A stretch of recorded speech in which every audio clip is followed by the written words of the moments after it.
Hello and welcome. This is Grant Hughes of Grant Hughes Investigates on YouTube. This channel evaluates all aspects of true crime. As you are aware, videos and live streams in this genre often discuss elements of crime that may be disturbing to some viewers. If necessary, take the precautions needed to avoid these feelings. Factual information related to cases is the key to fostering rational true crime discussions. Fortunately, you will find that here. Please hit the like button only once, share the video, and subscribe if you like my content. Thank you very much for watching.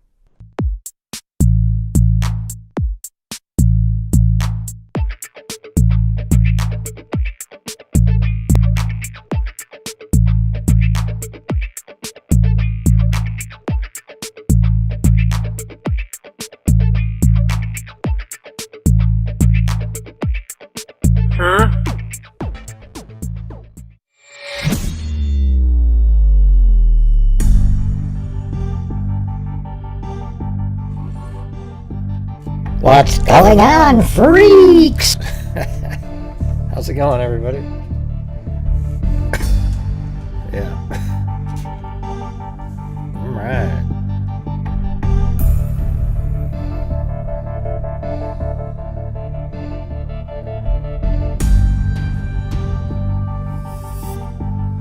Oh, it's locked.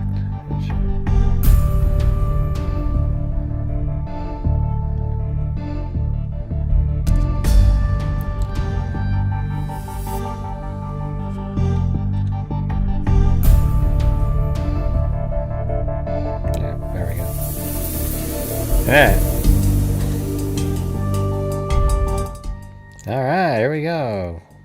Round two. Been a lot of reporting on this since our show earlier. Hey, thanks, Cinnamon Sin Freak.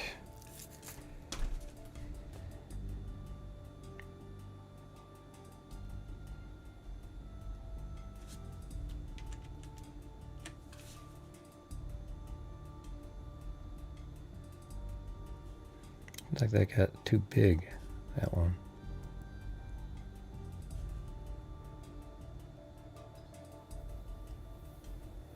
Yeah, probably like right there is probably better. All right.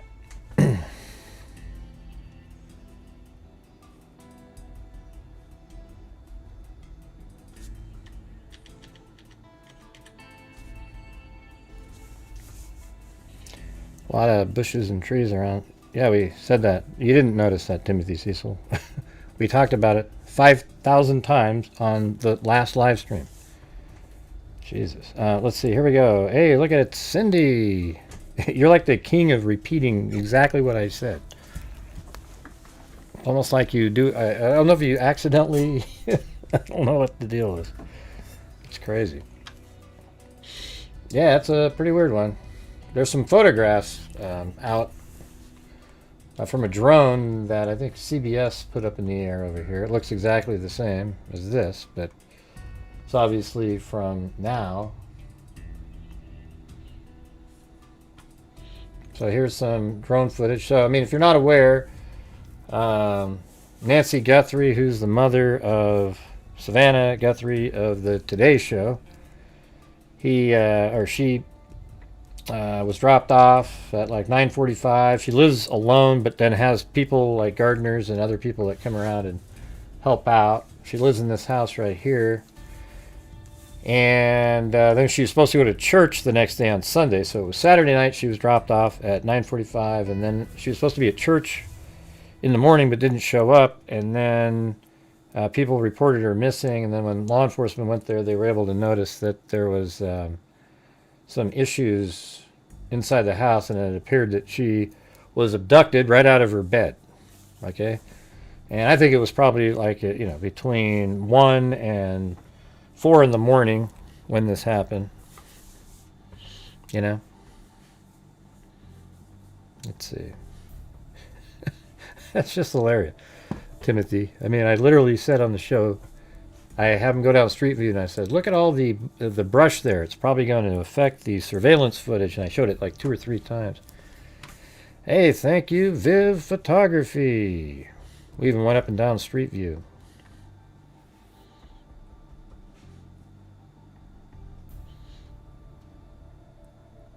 Yeah, you have to email your address to get the notebook.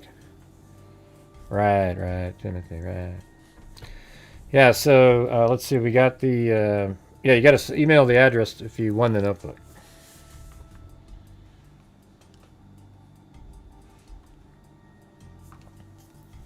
Yeah, basically the green lines that you see on the screen, that's what the helicopter did on, the day she was missing. So it flew all around looking for her. But they aren't going to find her there because somebody took her out of her house. Why would they then put her on the ground somewhere right there? There'd be no reason to do that. I mean, this could be we've seen, I saw somebody mention on another program on, I think it was, I don't remember which show it was, maybe Megan Kelly or something, where he was saying that it could be a sexual assault. And while that sounds strange because she's 84 years old, we've covered many of those. It's crazy. I mean, even one just a few years ago, I don't know if you guys remember, the person across the street went over and sexually assaulted like a 75-year-old and killed her. And then, we were thinking maybe it was the family wanted her because, let's see, she was married to somebody and he had the money, but then she was married to him and then he died. So then she has this money and then there's these children out there that would have got the inheritance. So it seemed like, okay, maybe that's a good angle to go at. But instead it was some crazy psycho right across the street.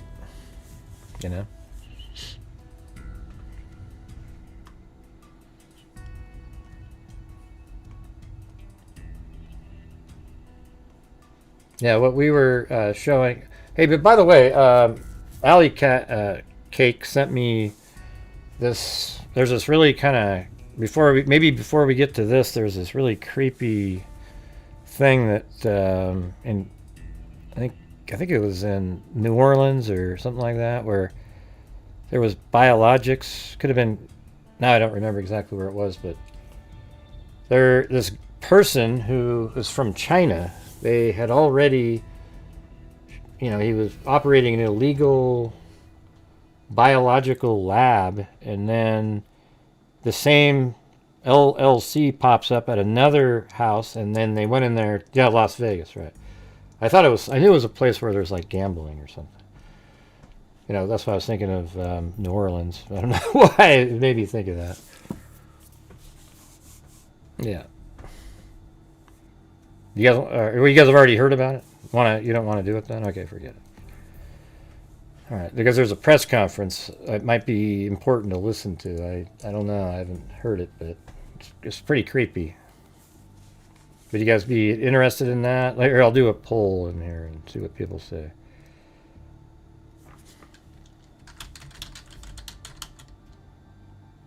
Yeah, no, it's illegal. Yeah, I just said that.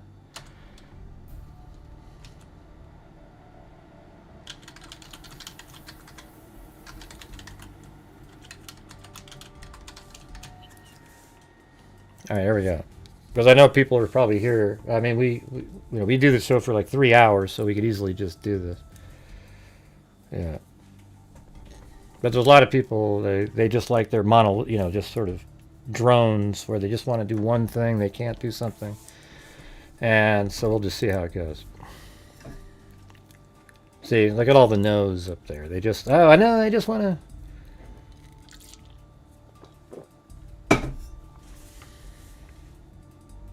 Okay. So it's not this one. I'm just going to load it up into here. I have it.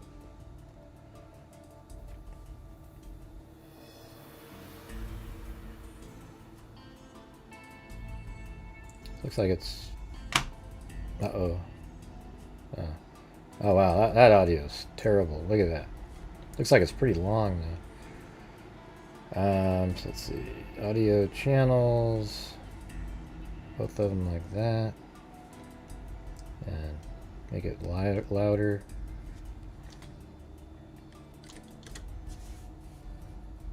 Alright, here we go. we've seen this guy. I mean, he's been on, I think he was on, what case was he on that we watched him on? I don't know, it's weird. We just saw this guy not too long ago. With me today is the special agent. You know what's weird is I feel like there's something weird with this. It's like a mono.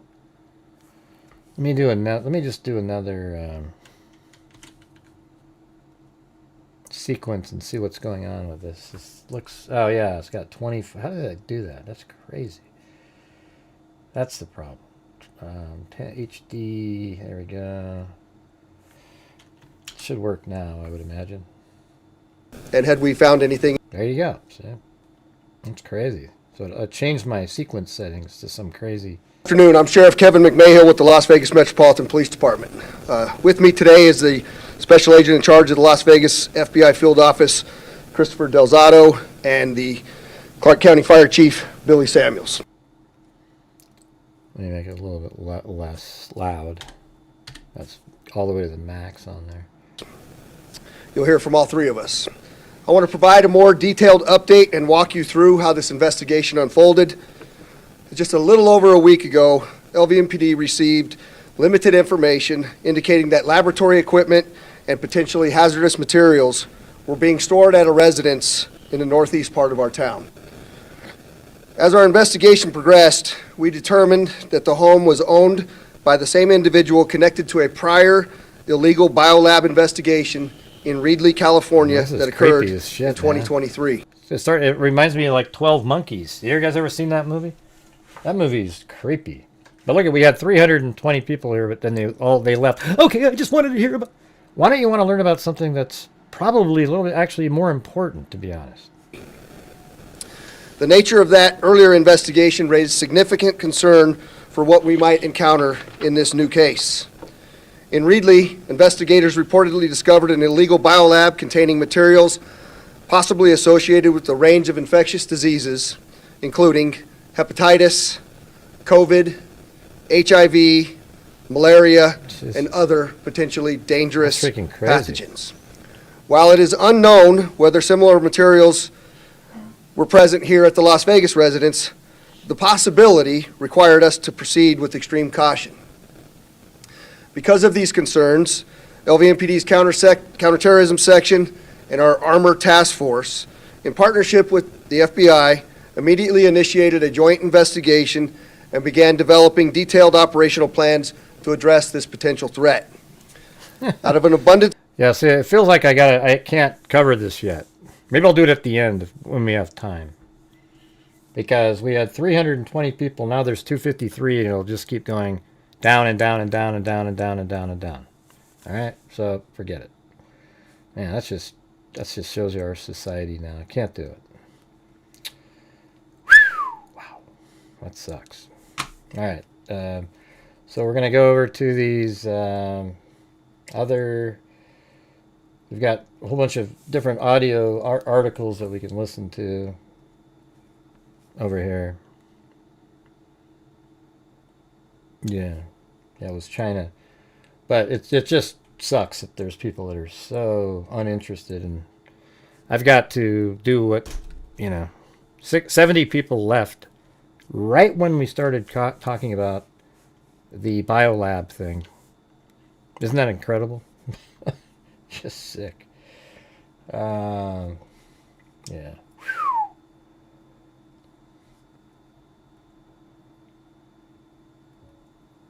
So we're just going to go over this one again.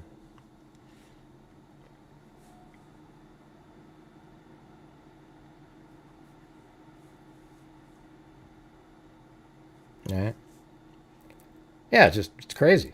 I mean, it's just insane. I mean, that people do that. But hey, while you're watching, you guys, if you guys could please help support the channel. I did a whole stream earlier and didn't even come close to reaching a goal or anything, and I need to have some success. We're really struggling lately, so if you guys can please help support the channel, I would appreciate it. Thank you.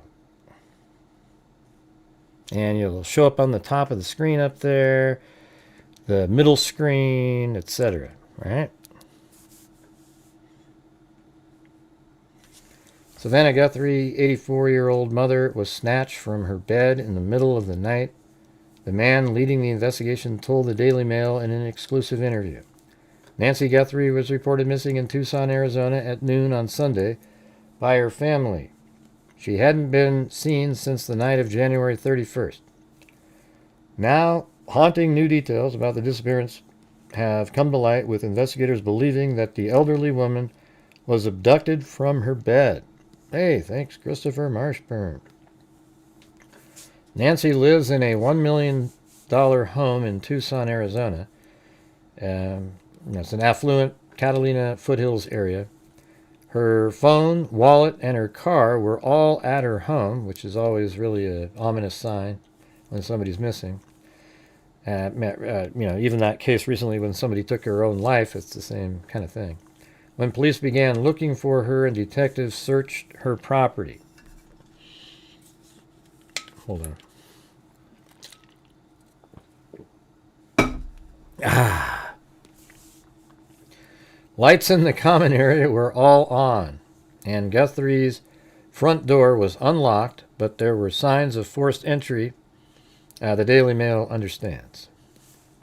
Hey, by the way, do you guys like the... Let me see what it looks like with the comment. Hey, it fits pretty good in there. Let me make it go up a little higher. Maybe about like that. All right. I think that's all it can fit, basically. Somebody type something in really as far as you can go until it stops allowing you to type. I want to see if it fits into there. All right, but you guys like the screen? It's pretty. I think it's pretty cool. It's a really big area where the main stuff is, and then we got everything else going on. All right. So lights in the common area were all on, which is interesting. And Guthrie's front door was unlocked, but there were signs of forced entry. So her door was unlocked, but there were signs of forced entry. So if somebody broke in and it's unlocked, why would they unlock it? I guess after they broke, I don't know. I don't know how that worked.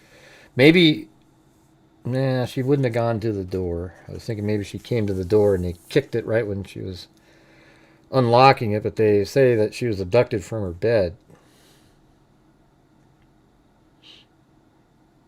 Yeah, she had security. She had cameras. They say that. I'll play... there's probably a lot of people that weren't watching earlier, so what we'll do is we'll play the press conference again in a few minutes, all right? It's the one that was from today. It's probably pretty interesting. And then I also have the scanner audio that I made sure, specifically the sheriff's department, and we can go check to see if we can hear, like, when this happened. Apparently the call came in around noon. All right.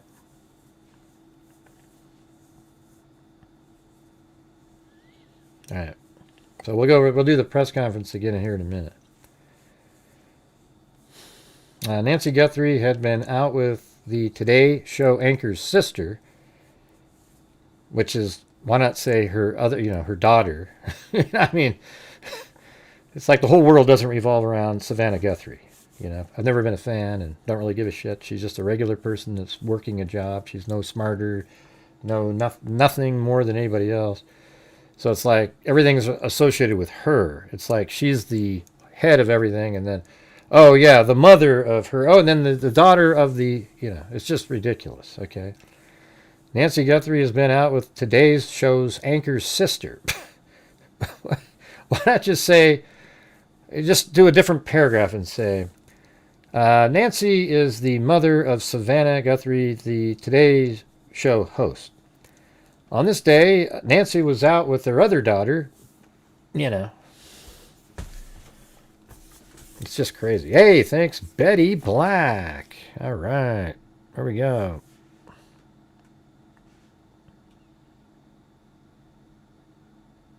Why didn't you just watch it here, Teresa? Oh, you read about it on... Okay, you read about it. Okay, yeah, we'll do it. Hey, Ruby, we don't know anything yet, okay?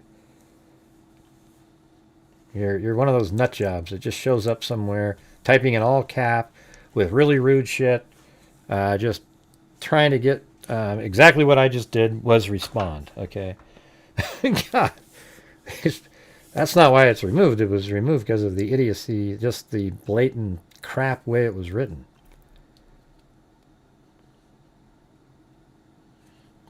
Jesus, what a dumb comment. My God. I'll read what it said, just so you'll know why this is the kind of crap I'm dealing with. Get rid of that person. It says, she is dead. Her daughter should not have tried to be so famous. I do not even like left-leaning Savannah. Get the hell out of here, man. I don't care about her political leanings. Okay? It's just such a stupid comment. You're just... See you later. What a joke. And I hope she's not dead. You know, that's for damn sure. But why come in and make a comment like that? Yeah, we know that. We've gone over it 1,000. We've already done a whole show on it earlier. We know that they said that she was as sharp as a tack. We listened to the press conference twice on the earlier show. Yeah, we don't need to bring it up. You know, all right. Anyways, yes, at the beginning of the show, that's what I was saying. She is. She has physical ailments. She is taking medication that if she doesn't take once a day, she could die from it. You know, like she literally could die in a 24-hour period just from not taking the medication. But her mind apparently is like she was 20, you know, like it really sharp, clear. She doesn't have dementia at all, etc. So this isn't something where, well, here's the thing. It wouldn't even matter if she had dementia, okay? Because she was abducted from her bed. So at that point, it doesn't matter. It's not something you got to think about like, oh, wow, she wandered away. They already know that they went into the house and the person abducted her. Yeah.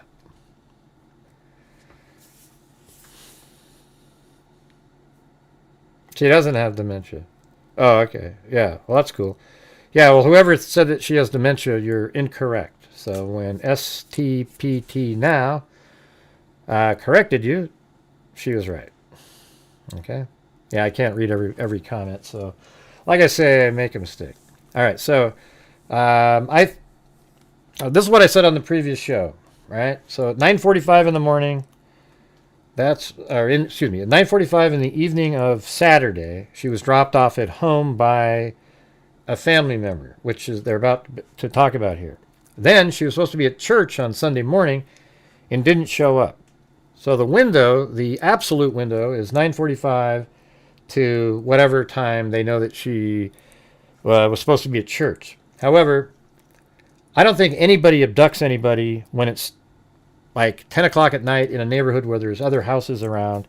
You're going to wait to an hour, like dark 30 is what I said, where it's literally like, 2:30 in the morning, 3 o'clock, where almost every single person anywhere around is asleep. It's quiet. You go in there and you abduct, and then there's less likely a chance that anybody else will be around and awake and driving around, and you'll just get the hell out of there. Okay? I think they do have a suspect vehicle, though, at this point.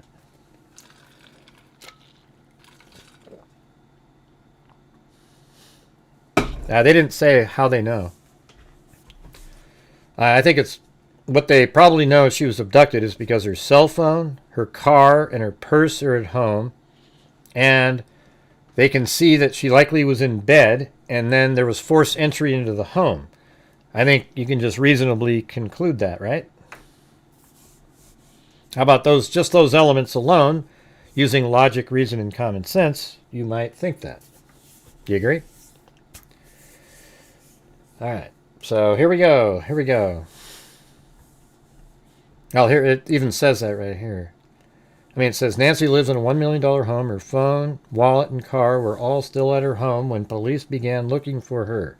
Lights in the common area were all on, and Guthrie's front door was unlocked, but there were signs of forced entry, the Daily Mail understands. Police are going door to door to collect camera footage from neighbors and could lead to a suspect. And police are also searching for a vehicle of interest. So I don't think that means they're looking to see if there's a vehicle of interest on the cameras. I think what they're saying is they have a vehicle of interest. Police are also searching for a vehicle of interest, a source told Daily Mail. That means they likely have already identified a vehicle of interest. They need to get the FBI on this as fast as possible. Those guys are so much better at quickly tracking vehicles and just worlds better. They should get them involved right away. Okay. Nancy Guthrie had been out with the Today Show anchor's sister for dinner and an evening playing mahjong before she disappeared. So she was out playing mahjong. She had dinner with one of her daughters, which wasn't Savannah. And then the sheriff said she did not walk away. Pima County Sheriff Chris Nanos told the Daily Mail, "We believe she was forced to leave that residence. It was against her will." Savannah Guthrie is seen with her mother, Nancy Guthrie. Nancy was reported missing in Tucson, Arizona at noon on Sunday by her family. She hadn't been seen since the night of January 31st. Okay, this is about an 84-year-old woman who is sick, who needs her medications, who is in the middle of the night, who in the middle of the night was taken from her bedroom. If she is alive, she needs her medication, and it's been well over 24 hours. That's in itself could be that in itself could be fatal, and that's scary. When asked if abduction is too strong a word to describe Nancy's disappearance, Nanos replied, "No." I actually saw that interview. He said no. He thinks she was abducted. "We know she could not walk out of the house. Talking to her doctors, we know she had some physical elements that definitely limited her. She is very sharp-witted, of good mind, suffers nothing in the form of any kind of dementia or Alzheimer. Nothing, they said. So we know she would know what was going on around her, so she'd know exactly what was happening. And by the way, guys, if you're out there, you could please help support the Grant Hughes Investigates YouTube channel. My channel relies on you guys. I take a huge portion of the income that comes in each month and donate it. We've donated, since January of 2020, $283,000 to true crime-related charities, which is $283,000 more than every single other true crime YouTube channel. So if you'd like to help my channel, that would be fantastic. Maybe get some channel memberships. We have 0 gifted currently tonight, so that would be fantastic. All right, thank you. Yeah, Nancy Grace said the door was left open. Apparently she talked, she knows her, but I think it was just, the way it's worded in here, it was unlocked. Okay, we don't know if it was open or not. But doesn't it make more sense that it was open if it was forced open? But maybe it was unlocked and forced open? I mean, that's pretty interesting.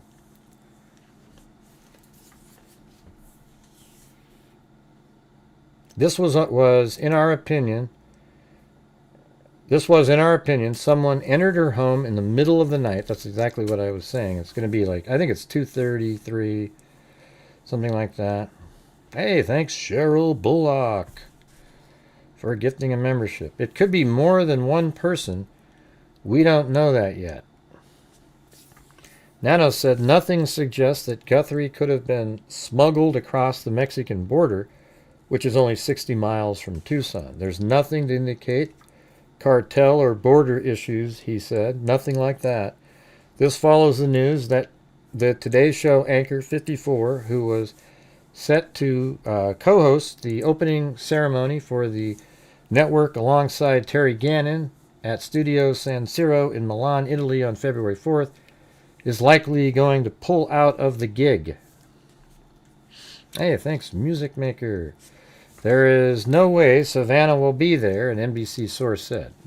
I mean, I would say if she's found alive tomorrow, she might be there, but police on Monday said Nancy's home was being treated as an active crime scene after aspects of the scene prompted grave concern. See? So it's like, okay, her phone's there. It looks like she was in bed. I bet you the bed's unmade. They probably said, does she normally make her bed? Yes, she makes her bed. Okay, the bed was unmade. Her purse is there. Her phone is there, and her car is there. She doesn't have dementia or anything like that. The door was broken in. I mean, just those alone, it's obvious at that point, right?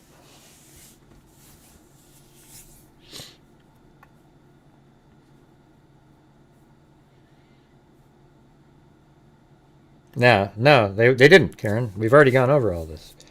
That's not how it went. She was snatched from her bed, they said. Okay, anyways, Nancy left home without taking medication that she needs to survive, the sheriff said. Jenna Bush, which I think is George Bush's daughter, isn't it? Hager spoke through tears on the Today Show Monday morning, saying, I know her personally, and we want to just report, too, that she takes daily medication, and she needs them for survival. She's without her medication. We are thinking of our dearest Savannah and her whole family right now in prayers. And I guess that's her, visiting on the show. She's right there. Vinnie Politan there. Just kidding. Come on, that was pretty good, you guys. That was pretty good. Give me some credit.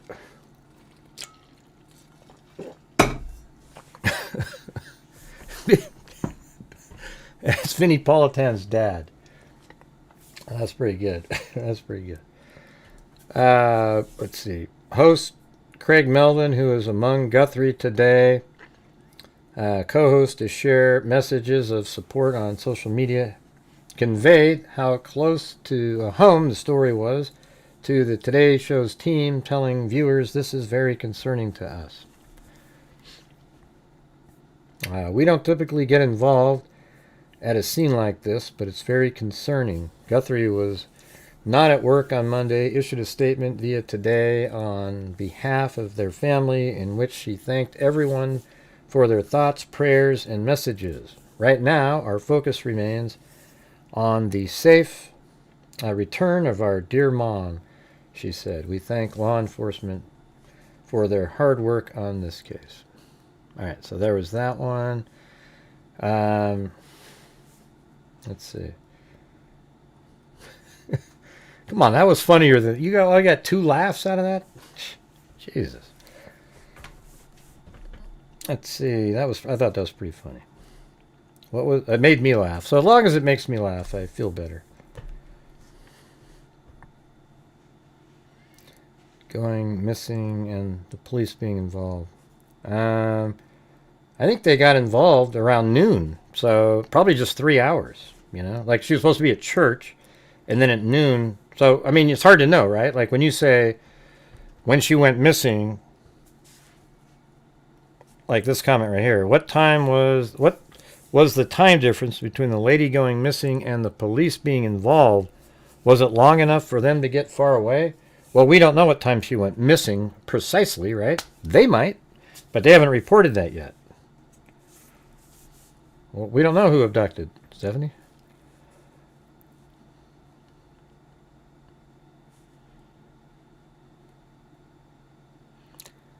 Unless there is news reporter from don't state things as fact. If you have the official info, then email. Great. Right. People always claim stuff, and then you go, well, where'd you hear that? Oh, somebody posted it somewhere. Okay, well, what's that?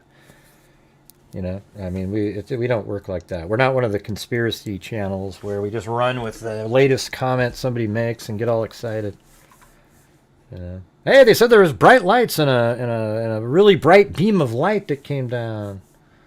Could have been an alien spacecraft at that point. Do you guys want to hear this? And when we play this, now I'll fly around on my where the helicopter was searching. All right. You don't really need to look at it. You can just listen to it. I believe it was around noon yesterday, we got a call to the Guthrie residence that Nancy Guthrie, 84 years old, was missing. We expended a lot of resources for a missing person that we typically always do. Our search and rescue volunteers, our search and rescue teams, other agencies, Borstar from Border Patrol sent their canines out. They worked tirelessly all day yesterday and all day tonight. I'm sorry, all day yesterday and all last night.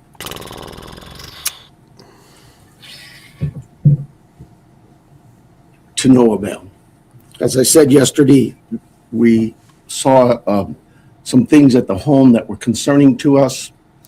We believe now, after we processed that crime scene, that we do in fact have a crime scene, that we do in fact have a crime, and we're asking the community's help. This community has always stepped up to help us solve some pretty tough crimes. I'm looking for that again. This is a 84-year-old lady who suffers from some physical ailments, has some physical challenges, is in need of medication that if she doesn't have in 24 hours, it could be fatal. So we make a plea to anyone who knows anything about this, who has seen something, heard something, to contact us. Call 911. We don't need another bad tragic ending. Yeah, it could be something related to her heart. Our team is the best. I couldn't speak any higher. I think you know that. We have done some great work with our partners in the Valley. You know, this community, I have to give a lot of thanks to our law enforcement agencies all across this valley, whether it's the Tucson Police Department or some of the smaller agencies. They've all reached out. They've all offered to assist. The FBI, all of them. We work so close with them. And I mean, the first thing you think of, like, she has all these people that work around at the house. You know, there's different people that, because she can't move very well, so there's people that come around and help.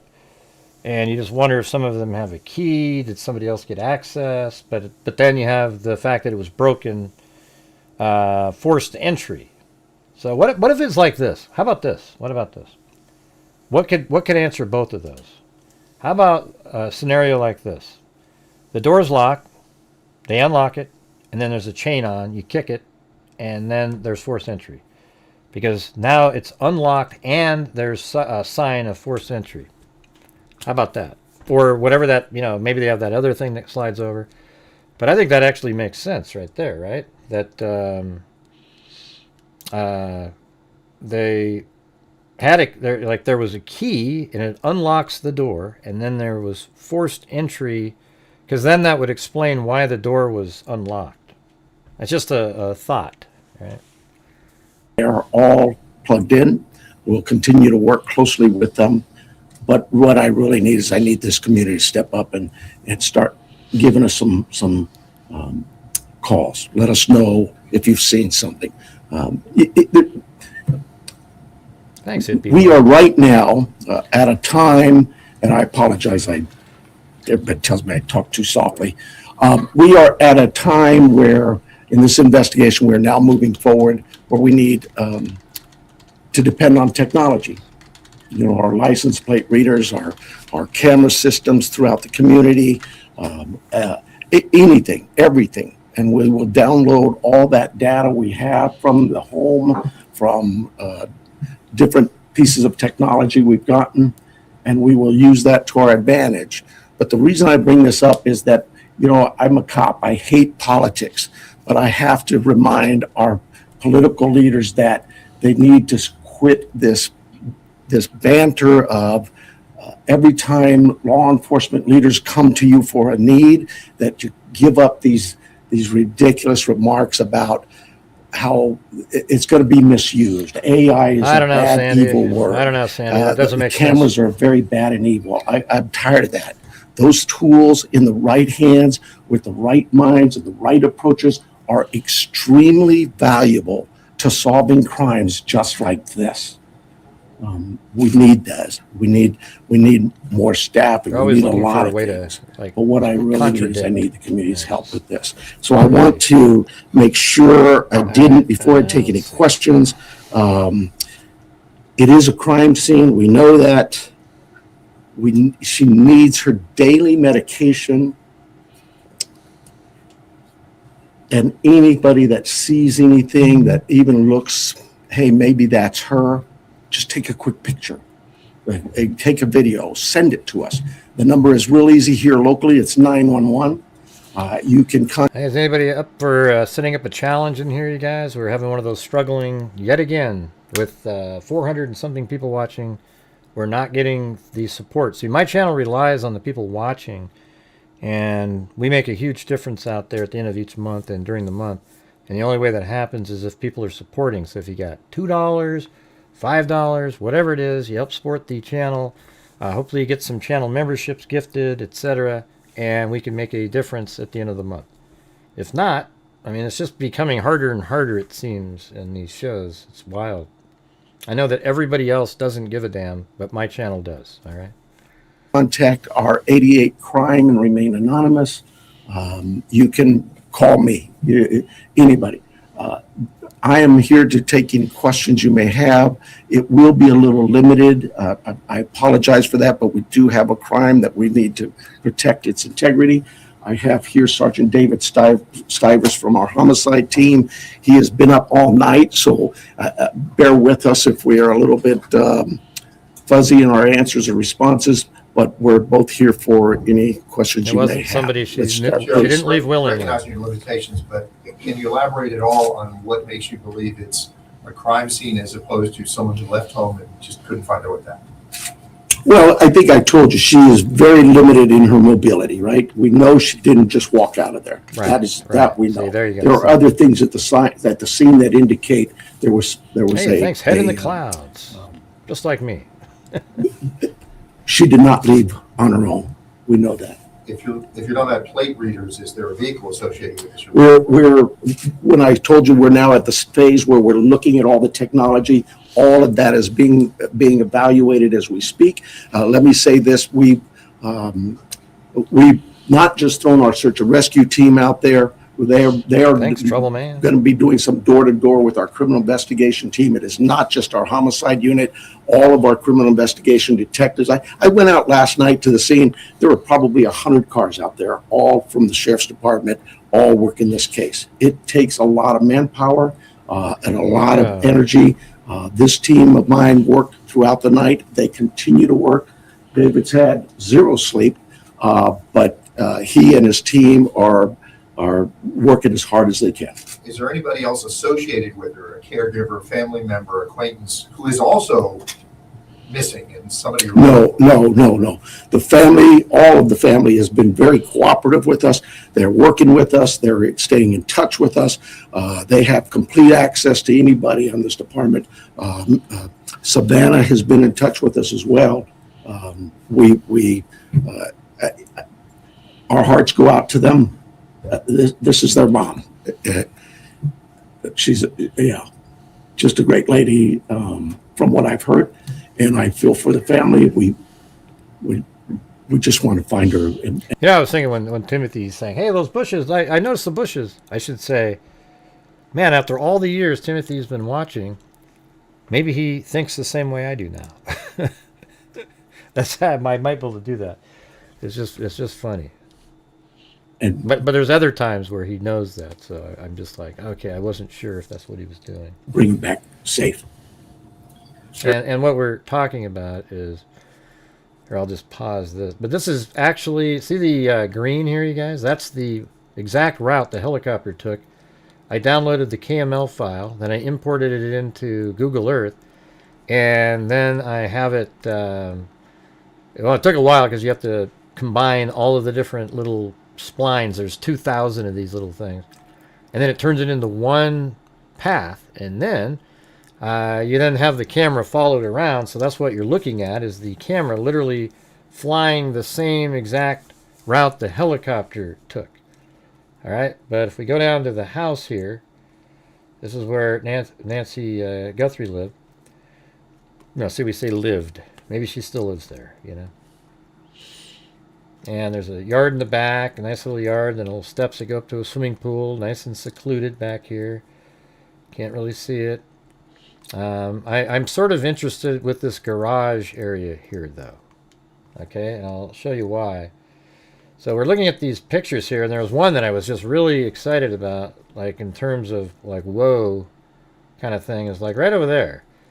That almost looked like feet being dragged because they're the right distance apart, right? Like you would think, okay. But I don't believe that that's what that is. I mean, it does look like there's people out there looking in the same area. But now when I look at this one, however, you can see that there's probably another tire. And so that's just the tire, heavy tire there. Now, is that the person? Did they back in to that spot right there? Hey, thanks, Timothy Cecil. He's trying for a wave, everybody. Let's see if we can get the ball rolling here. Don't let Timothy Cecil down. But look at that. I was thinking that was feet being dragged, but now it looks like that's actually an indentation there. And I don't know if that was made. Usually you see stuff like that when it was wet outside and it stays. But wouldn't that be interesting if the perpetrator backed into this area, and when they left, that's how they got out of the house, was through that door, not the front. What do you think?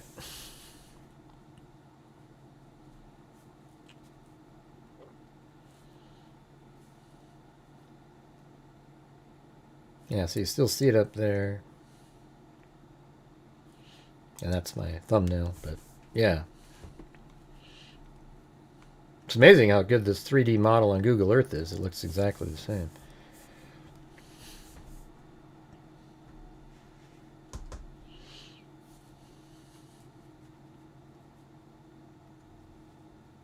If you mentioned that she didn't just walk out, but is there any like additional information that you can give us on what may have alluded to this being a crime scene? You know, I wish I could. I really do. I know that everybody wants to know certain things, but I can't do that for Hey, if you haven't subscribed to the channel, it's pretty easy. Just hit that button and then hit the notification bell. All right. And I see that Poet's Dreams and Jenny Hartman subscribed. Just it would be inappropriate at this time. And she became a channel member. Breaking and entering or any forced entry, anything like that? I again don't want to get into that. David, can you see anything here? At this time, it's like still a very active investigation. That there were circumstances on scene that. Let's see. It'll be solved right when I take off to go to Bandon Dunes. My 1, 2 or 3 day vacation that I have all year. I literally do shows about 360 days a year. But usually whenever I go on that trip, or when I'm driving across country for a true crime case, every single time while I'm driving, something huge happens. Every time. There is absolutely no fail whatsoever. I mean, one time it was like pled guilty in the Idaho 4 case. Another time was that Richard Allen was arrested. The other time, I mean, it's ridiculous. I mean, what are the odds? It's like I leave for one day, and every single time, that is exactly what happens. That we believe are suspicious in nature, I think is the best way to put it. Hey, you guys see that up there? Timothy Cecil was going for a wave. Not one of you. You left him hanging. So come on, you guys. Let's get some channel memberships, super chats, whatever it is. But we got to get the ball rolling here. We're not even close to the goal. This is my second show today. But we can't really get into a whole lot of details with that. Do you believe that this was targeted, or they just happened to hit Savannah Guthrie's mom, or if this was just random? We don't know that. We look at all of that, but we just don't know that. Do they have cameras in the home? They do, and we're looking through some of that. Yeah. With this being an active crime scene, is there any threat to the general public? Yeah, I don't know. Figure out my. Maybe try a challenge. Well, no, I don't think there's an active threat, but I hate to say that because, we're going to canvass that neighborhood, and maybe there's a prowler been seen around. There's a lot of work still to do. We don't have any indication that that the public is in danger. And what does that search look like today beyond what you've already told us about last night? So we have shut down our search and rescue mission, and we've sent them home to rest. They were out all night. Look, we put all our air assets into this, our drone systems, our aircraft, our helicopters, heat sensors, infrared, everything we've thrown at this. Yeah, if you don't know what KME's typing in, yesterday I made a blueberry pancake. I just made it so perfectly, man. I put blueberries just right, spread out perfectly. Cooked it, was all ready to cook it, put some nice butter on it, and put some syrup on it, and then I realized the syrup was actually soy sauce. Went straight into the garbage can. I think I would have thrown up. They're going to step aside. We'll call them out again if we need to do more searching. Right now, we don't see this as a search mission as much as we do a crime scene. Sheriff, can Right, so they're not really searching for her now. They're trying to track her. you tell us a little bit about that map? That is, and David probably can better answer it than I, but that is our search patterns, I believe. Is that correct? Yes. Yeah. So with all the assets that we deployed yesterday with the search and rescue teams, the map that's on the screen is basically tracks that were followed.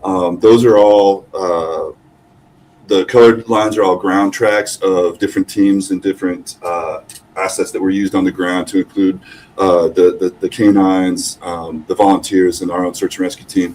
The circles are going to be representative, if not necessarily perfect, of our air circulation with both our helicopter and our fixed wing aircraft at night, working with the night time cameras. So difficult to see where the house is. This house is basically pretty close to center in that, and then all of the searching that went on throughout. Yeah, I'm really liking my set. It's just sort of a kind of a cool, has a different feel to it, right? Throughout the day, nice and organized with those folks out there on the ground. What this really helps with is our search teams, when they come back and reassess, maybe they've missed an area, we can look at it and say, hey, you know what, this area could use a little more coverage, and so they concentrate again. Our search and rescue team is top notch. They're out every single day. If it's not a lost person, it's a hiker, it's somebody who's wandered away from a care home, whatever it may be. I want to stress to you, and it is really important, Miss Guthrie, Nancy Guthrie, is of great sound mind. This is not a dementia related. She is as sharp as a tack. The family wants everybody to know this isn't somebody who just wandered off. Okay, but they did say that about Biden, right? Just saying.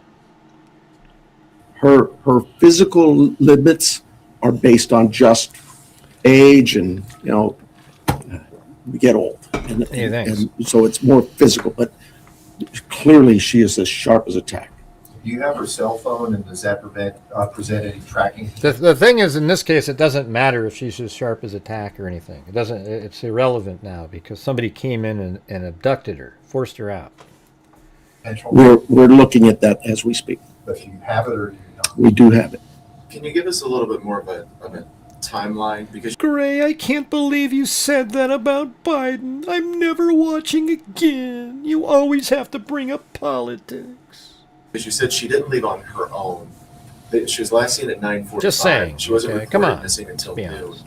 But I believe what happened there was at 9:45 in the evening, her children left her off. At some time earlier that morning, they got a call from somebody at the church who said, hey, your mom's not here. The family went to the house I'm thinking they spent some time looking for her themselves before they called us. So I'm guessing maybe they got there around 11. So they did some searching and I saw Jenny Hartman laughed at my pancake story. Have you ever put soy sauce on a pancake? It might have been good. You know, I should have actually taken a bite of it because you never know, right? I just can't imagine it. realized we need some help, and they called 911. Do you have any idea what time Nancy would have been taken from the home? There's a lot of things working there, and I just can't say that right now. Now, see, I need to make this smaller. Has she had any threats to herself at all? We've spoken to her. We'll continue to work with that. She has a security team that's been in touch with us throughout the night. But we're not going to dismiss any angles for sure. But right now, immediately, we don't know of anything like that. Is she in town or on the way here? She's here. Can you give us any more? What should somebody be looking for? Because when I was out in the neighborhood, the neighbors are obviously incredibly concerned. But is there anything, a tip? I mean, one neighbor stopped me and he didn't know if he should call you or not. And so My goodness. But so what should somebody be looking for? Well, first of all, I'd ask them, go through their cameras. Go through their Ring cameras, whatever cameras they may have. Don't dismiss it that, oh, well, we really can't see the house. They still might see something. Maybe it's somebody walking by. Maybe it's a vehicle driving by at that time of day. But go through all your cameras in that neighborhood and tell us if you see something. Maybe somebody already, we know this happens, right? Oh, I saw something suspicious, but I didn't think it was worth calling in, so I didn't call it in. Well, now it's call in anything you've seen or heard. Maybe it's a neighbor telling you, I saw this or I heard that. Call us. Don't tell the neighbor to call us. Tell the neighbor to call us, but you call us as well. We'll put it together. We'll get, trust me, I'm sure we're going to get inundated with a lot of calls. We'll handle that. Did she live alone? I believe, yes, she did. Yeah. Were there any caregivers who are normally associated with her? Well, she has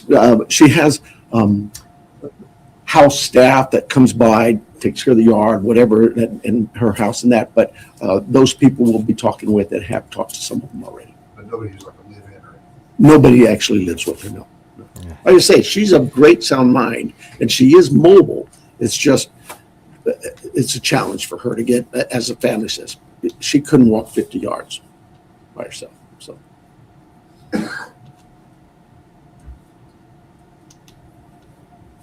What else?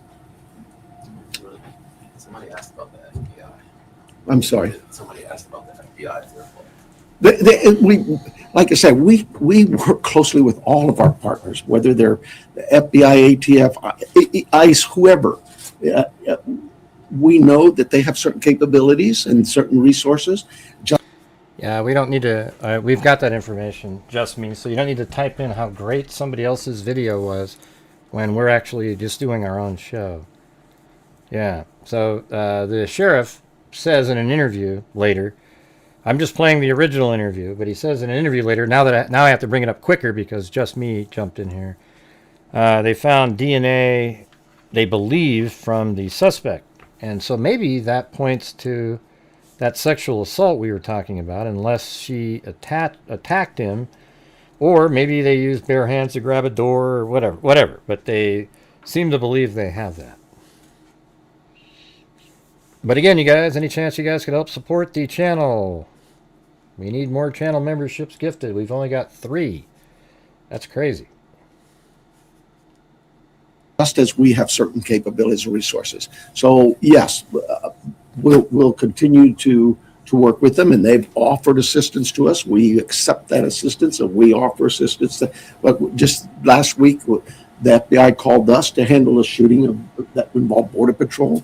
You need to know that. That's just day-to-day routine work for the law enforcement in Pima County in Tucson. We work very closely with our partners. With the amount of time that's gone by, how wide do you cast in the net? Statewide, national? Well, yes, national for sure. Right. I'm hoping the national media's picked up on this. We've gotten a lot of reports, but statewide as well, with Amber Alerts, things like that. All of those things we use. Every tool we have, we will use. They have the height of the helicopter way low. You I don't guys know are if too that's easy. accurate. Thank you so much. I apologize for being late. I apologize for my political rhetoric of the Yeah, board of don't supervisors or Don't the city apologize. council. I just get so frustrated. Apologizing and, days are over for that. You know, we just can't do this job without their support. We don't need political statements from the dais and mumbo jumbo. We need them to listen to their law enforcement leaders and really pay attention to the fact that we understand that there's a great potential for abuses in today's world with the technology that's available to us. But you have to, at some point in time, have some faith and trust in your leadership in the law enforcement community to know and understand that we too were elected here to provide a service to our community. I can't think of a community in this planet that wouldn't tell you, number one is public safety. Everybody just wants to be able to know that they can go outside and enjoy their community and come home and be safe at night in their rooms, sleep in bed. And this lady wasn't able to accomplish that. That's a sad statement. We need her back. That was on we the need to show find her. earlier. And time is very critical. She's Right, that's because somebody mentioned that. 84. She needs her meds. It's Her no big family deal, needs her too. just me. We just don't do that, okay? Because then people, as soon as you said that, 40 people left to go watch that video. That's why it's not cool. Thank you so much for being here. Doesn't have David say his first and last name and spelling it. Oh, sure. My name is Sergeant David, common spelling David, staff. Okay, anyways, let's see. So we've got these other, let's play some of these. I'm just going to play the audio. Hey, and welcome to 12 News at 5. I'm Troy Hayden. And I'm Tram Mai. Authorities are still looking for the mother of Today Show host Savannah Guthrie, 84-year-old Nancy Guthrie. She was last seen outside of her Tucson home on Saturday, and now the Pima County Sheriff's Office. And the interesting thing about this case is it would be interesting regardless that it's Savannah Guthrie's mom. Okay, this is one of those ones that's crazy. Like, just sort of, there's a lady in her house that's 84 years old, gets dropped off at 9:45 on Saturday night. She's supposed to go to church the next day. She doesn't show up to church. She has no dementia at all. She does have physical problems, can't really walk very far. And she's in the house, and they believe that she was actually abducted from her house against her will. Okay, so, you know, you got to go with them. Hey, thanks, Laura. Man, it's been a real tough one in here yet again. It seems like every single night now. It's really, really hard to make it, you know. But it is what it is. So let's play this. Says Nancy Guthrie may be the victim of an abduction or kidnapping. 12 News journalist Sean Rice is live outside her home in northeast Tucson with what we're learning. Sean? Hey, thanks, Frida. Yeah, Tram and Troy, good afternoon to you both. This investigation really took a turn yesterday evening when the Pima County Sheriff's So this is the video that has those drone shots. Office found several of Nancy Guthrie's personal items right inside her home where I'm standing along Camino Escalante in the Catalina foothills area of northeast Tucson. They tell us they found her wallet, her cell phone, and her car, but Nancy herself was... Yeah, they thought there was they don't have any information related to cartel.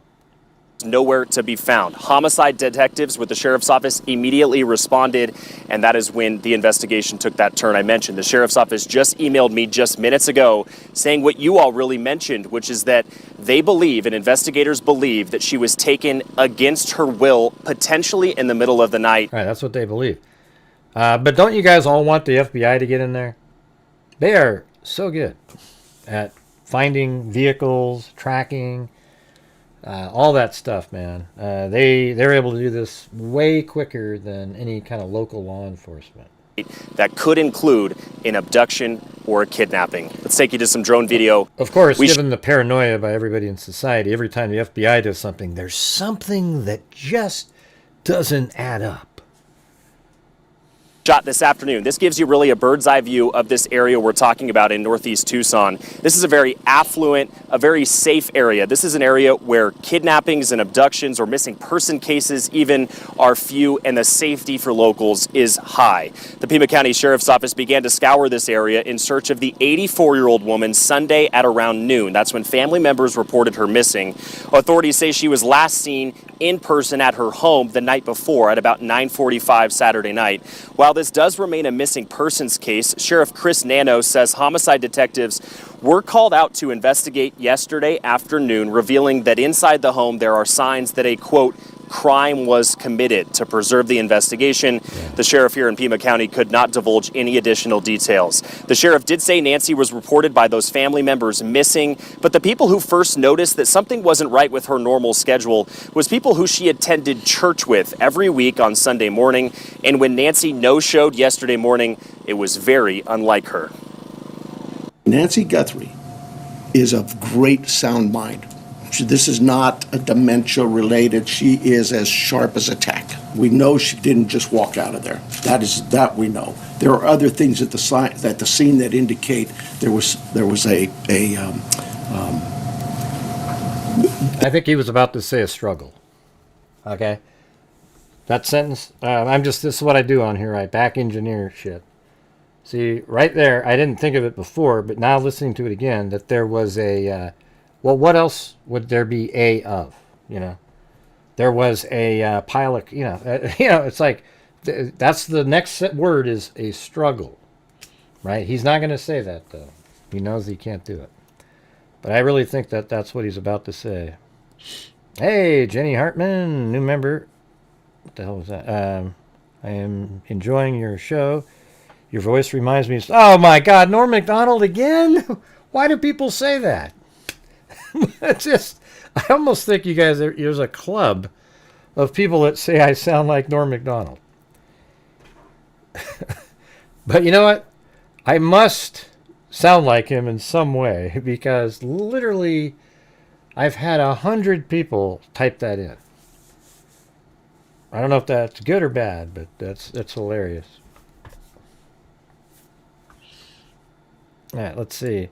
How long do you think this abduction took? Yeah, I think it was probably pretty quick. But let's listen to this again, you guys. Listen to that sentence. Watch. She did not leave on her own. Let me rewind. That we know. There are other things at the scene that indicate there was a and look at right before they almost said S. There's an S sound. Watch. I nailed it. Kate, there was a yeah, see, indicate there was a what? I mean, there's nothing else that you say a after. You know, there were things that let's do that again. That the scene that indicate there's something at the scene. Look at. Sharp as a tack. We know she didn't just walk out of there. That we know. We know that she didn't just walk out of there. See, they're already kind of, because he knows there was a struggle, right? So based on what he's saying, just know that that's what he knows. That they know that she didn't walk out of there. How would they know that? Well, they see a struggle. And then he says, there are other things at the sign. There are other things at the sign. He was going to say there's signs of that the scene that indicate there was a what? A huge dog? You know, see, that's the thing, right? The only thing that you're going to say right at that point is that there was signs of a struggle. And now he knows he can't say it. Plus he's sort of that's what I believe. That's what I believe, that there was a struggle. She did not leave on her own. Mm-hmm. And she did not leave on her own. Why? Because there was a struggle. But isn't he more nasally, Jenny? Like, I don't have a nasally voice. Listen to mine. Watch.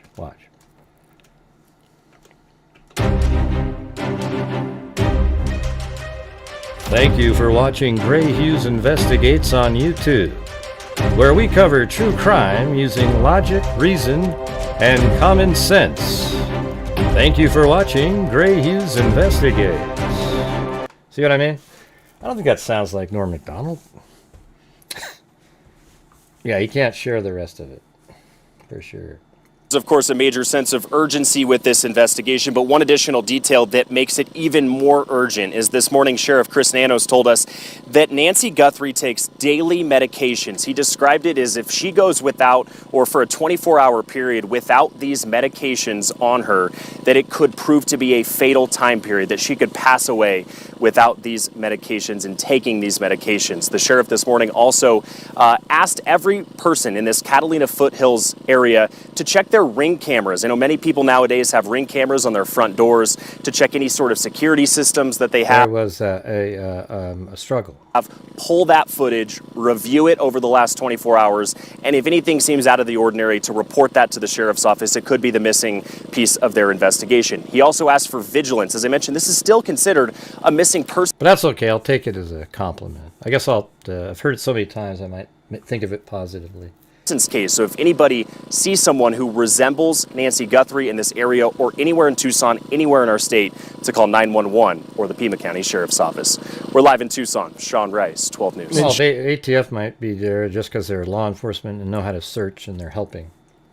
John, this is so disturbing. I mean, it's so unusual to have an 84-year-old woman kidnapped. I mean, we just don't hear about that. You have to wonder if it's because of the connection to her daughter. Right? And where is Savannah? Do we know? Right. Yeah. I mean, it definitely feels like there could be a connection there. Know that. Right. And then, but you would think if there was a connection to the daughter, there would be a ransom notification of some sort, right?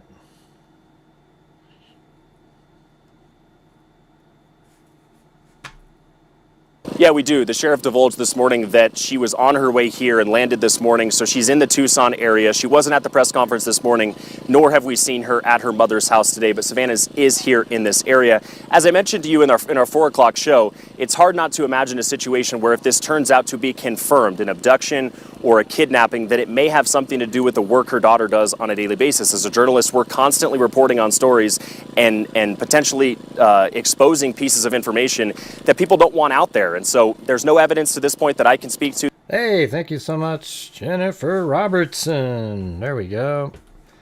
Very cool. Really appreciate it. Thank you. That's the case, but I'm sure it's something the sheriff's office is looking into. I'll send it back to you. All right, so there's that one. Then there was another one. The mother of Today Show anchor Savannah Paramount Guthrie Plus is available missing, and investigators on YouTube. say her Press Arizona play. home is an active crime scene. 84-year-old Nancy Guthrie was last seen Saturday night at her home near Tucson. Investigators say a family member alerted police around noon on Sunday after Guthrie missed church, and now authorities are convinced she was abducted. Is it fair for me to characterize this There's as something right an there, abduction? see that? Like wheels from right there. I believe she was abducted, yes.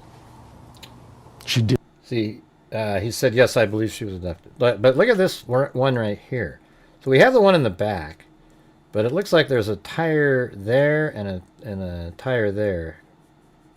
Wouldn't that be interesting if they just backed in? Maybe they came in and let's see what that looked like again.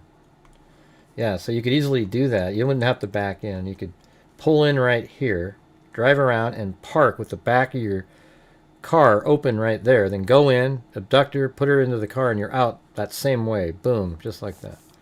See? Didn't walk from there. She didn't go. I believe she Okay, was. so he's this in this one. This is by CBS News. See how they're interviewing the sheriff there? So that's who you're listening to. Abducted, yes. They believe she was She abducted. didn't walk from there. She didn't go willingly. We don't. She didn't go willingly. They don't believe that. CBS News correspondent Jonathan Vigliotti is in Tucson, Arizona, where he spoke with the sheriff. And Jonathan, have investigators indicated why they believe Nancy Guthrie was the victim of a crime? Wow, thanks so Julia, much. is a question Hello, that we had Boo. for the sheriff. He did not Very go kind of into you. too Thank much you. detail. We spoke with him for about 30 minutes earlier this afternoon in his office. We're going to be sharing some of the clips from that interview with you throughout this conversation. He said there is no doubt that there was a crime committed based on what they found inside the home, going so far as to tell me that Nancy Guthrie was abducted from her home behind me in the middle of the night while she was asleep. He told me they found life-saving medication, critical medication for her inside, left behind, along with her cell phone. Yeah, I mean, there's just so many things, right? She's not very, very good at ambulating, I mean, she can't move, or whatever the term is. Like, she couldn't move very well. Her phone, her purse, her car, her medicine for saving her life is there. It looked like it was forced entry. The door was unlocked when they got there. And obviously they found something in there that makes it so they do not believe she left willingly. And so I think they see a sign of a struggle. I wouldn't be surprised if they're in her room, there's some furniture maybe tipped over, a lamp or something, something that's not quite right. That's something she wouldn't have just left like that. And so they're probably looking at things like that indicate that there was a struggle, and, the family knows her, etc., and they just know it. Who made the rounds? I don't know who you're talking about. Hey, thanks, Welly, awesome. Appreciate it. And again to Hello Boo. Hello Boo. Is that, let's see. Hello Boo. Is that like I love you? I don't know if that's what I'm. Let's see. Yeah, so her house apparently has surveillance in it. To the other evidence that was inside, or at least added. He did not go into too much detail. Yeah, he's all but over he the did place. say there is no doubt that foul play is involved. Take a listen. There's a lot of evidence there that I can't really share with you. I can't get into that because there's certain things that are at that home that we know the individual, the intruder of that home, that person's the only one that knows. Yeah, it's like Russell and Shirley Dermond. Remember that? Just crazy. And so we want to kind of preserve some of that and to protect the integrity of the investigation moving forward. Hey, look at that. Troy Josas is trying for a wave just like Timothy Cecil. Let's see if that one works. And right now, the sheriff's saying that they are tracking down more than 1,000 leads received from the public. They're also looking at surveillance video camera, not just from the home itself behind me, but throughout this community as they call on residents here with any kind of Ring doorbell cameras or surveillance cameras to submit them as part of this ongoing investigation, Juliet. Yeah, Jonathan, do investigators believe she was targeted? That was a question that we posed directly to the sheriff. Savannah Guthrie, obviously. There's probably no indication. Very well known given her role on the Today Show. The Guthrie family, very prominent here in this community. Cheryl. I asked the Good to see sheriff it. if that perhaps made them a target. He very quickly said he did not believe so, but added in the early stage of this investigation, anything was possible. They do not have a person of interest at this point, but it was very interesting during that conversation that we had in his office. They do have what he believes to be DNA evidence that they're now tracking down and testing. This is what he had to say. We're working very feverishly with a lot of our camera vendors, our great. LPRs, our license plate reader folks, downloading some data at the house from video we hope exists at some of the cameras at the residence, downloading cell phones. All of that is being done. We're trying to expedite that. We have some DNA that we're trying to get some rapid results on that. DNA, whose DNA do you think? That's what I'm saying. We've got some loading cell phones. All of that is being done. We're trying to expedite that. We have some DNA that we're trying to get some rapid results on. See, they have some DNA they're trying to, so that would be the FBI would do something like that. The FBI, they're trying to, the DNA they're trying to get rapid results on. And so what do you guys think that the DNA might be? So if there was an assault, I mean, wouldn't that be crazy if there was a sexual assault, as mentioned on, I think it was Megyn Kelly's show, and we've seen these cases before. We've covered them. And they were able to get DNA from that. And then they take her because they didn't want it. Now because there's FGG out there, forensic genetic genealogy, you have to take the body with you to hide the evidence that you left behind. I mean, it could be something like that. Wouldn't that be absolutely crazy? Yeah, it could be. I mean, it's probably more likely, some sort of blood evidence, or they just touched something that they know that they handled with their hand. But then wouldn't you wear gloves doing something like that? I don't know. It's just strange. Yeah. This is crazy. Looney Tunes. That DNA. hopefully, Whose DNA do you think? that's what I'm saying. We've got some items we've submitted for DNA. And the sheriff there, as you could tell, being very cautious about So what they submitted some items. So something that was handled inside the house that was part of what went on in there. information they put out into the public. He did say he believes that the doors to the home behind me were locked. He would not go into detail if there was any sign of forced entry. As they continue, the sheriff's... What do you mean? They've already said that one of the doors was unlocked and there was signs of forced entry. So what's going on here? That was completely opposite. Department and police to call on the public to submit any video that they have, any information that they may have. Well, I think what he's saying is he thinks that they were locked before the incident, maybe. Maybe that's what he's saying. About what happened here Saturday night. Yeah, investigators say it is a race against time. So what time pressures are they up against currently? So as we began this conversation, Juliet, I talked about that life-saving medication that was found. I don't know if you're still up here, the one that brought up Banfield. Do you know if they said that what kind of DNA it was? Did they get any specific information, or was it the same thing that we just played, basically?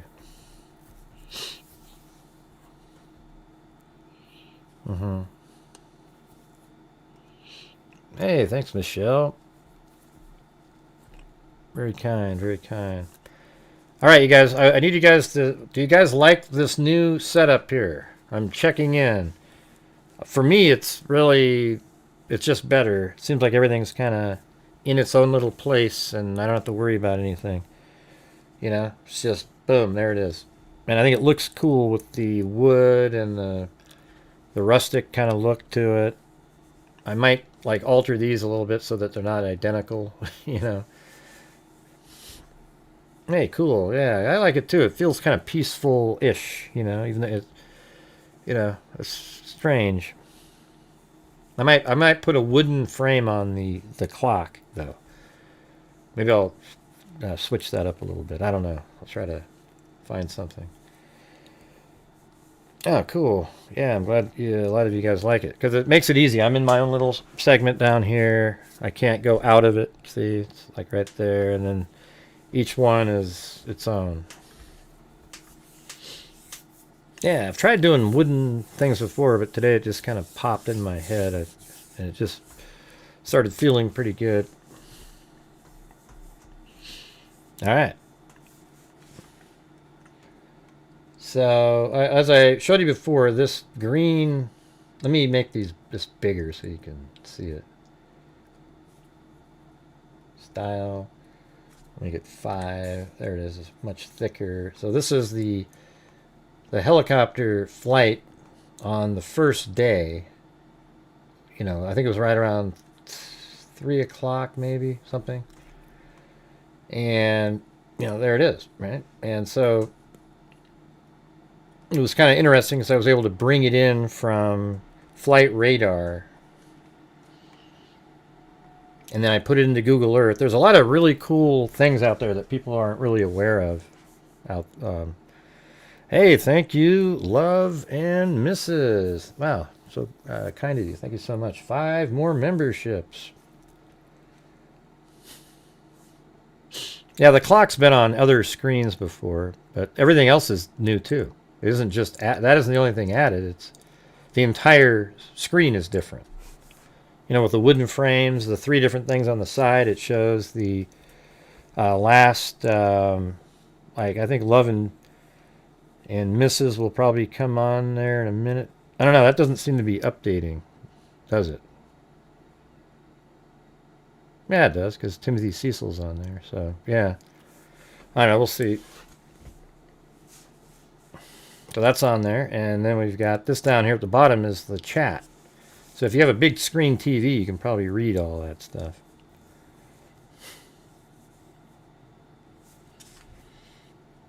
So I do have all of the scanner audio from that time frame if you guys are interested in trying to find it ourselves, because I have the ability to remove all of the silence, so we're just listening to moments where, so the address is 5280.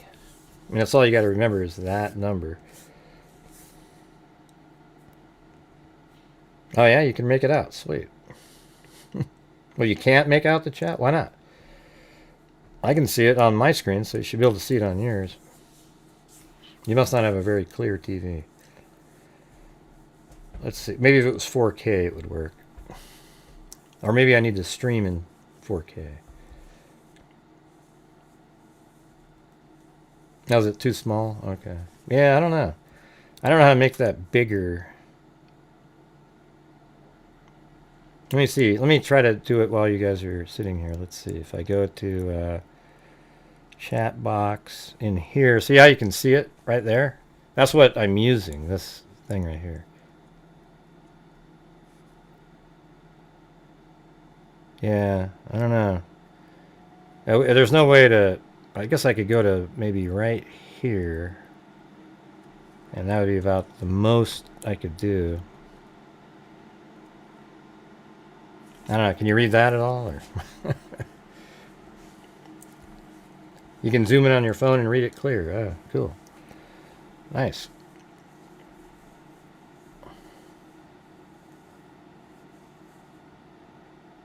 You know, this is supposed to show gifted memberships too. I'm not sure why it didn't show Love and Mrs. up there. Should have been on there.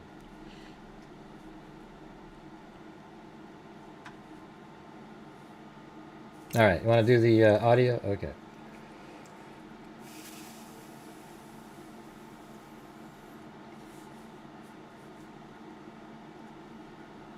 All right, so here we go. There are, you got Broadcastify, the sheriff, and it's interesting because on Broadcastify it'll say 1252, but the file itself says 1152.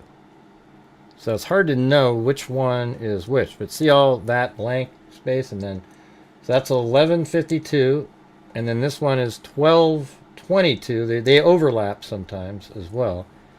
Like, for example, see this over here on the far right at the top? That's the same as this one. So I could literally like remove this like that, and then it wouldn't be an overlap. So you go out a little bit further, and then you bring this one up to there. And you put it right here. Okay, and then get rid of that one, and then we bring in another one. And then zoom out. And it looks like there, let's see the overlap on this. Hold on. You can see the shape of the audio file. So see how there's, like that whole thing, I can see it. It goes basically, yeah, I don't know. Let's just put it over there. It looks similar. I'll move that right to there. Yeah, and then there's another one.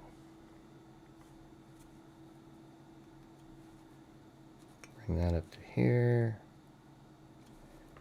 Get rid of that one, that one. Then we have one more, and then I'll show you what I do here. Bring that up to here. And everything, you see it, there's 5 different clips. That's like represents 2.5 hours right there. Okay, but then you highlight the whole thing.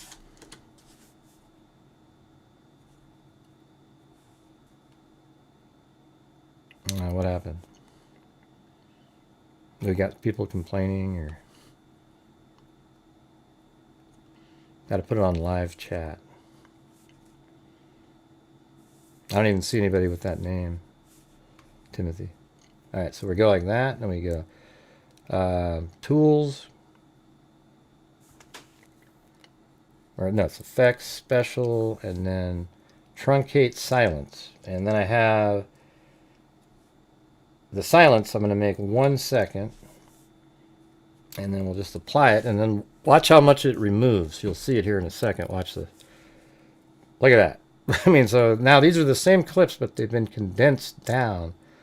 So if I slide that over like that, it will still know which one it was in. And then, let's see. Right there. And then zoom in. Just kind of slide it right to the beginning.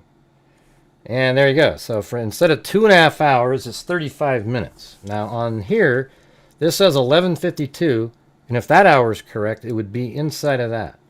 If it's not, then it would be, this one is, it would be in this one here, 12:51.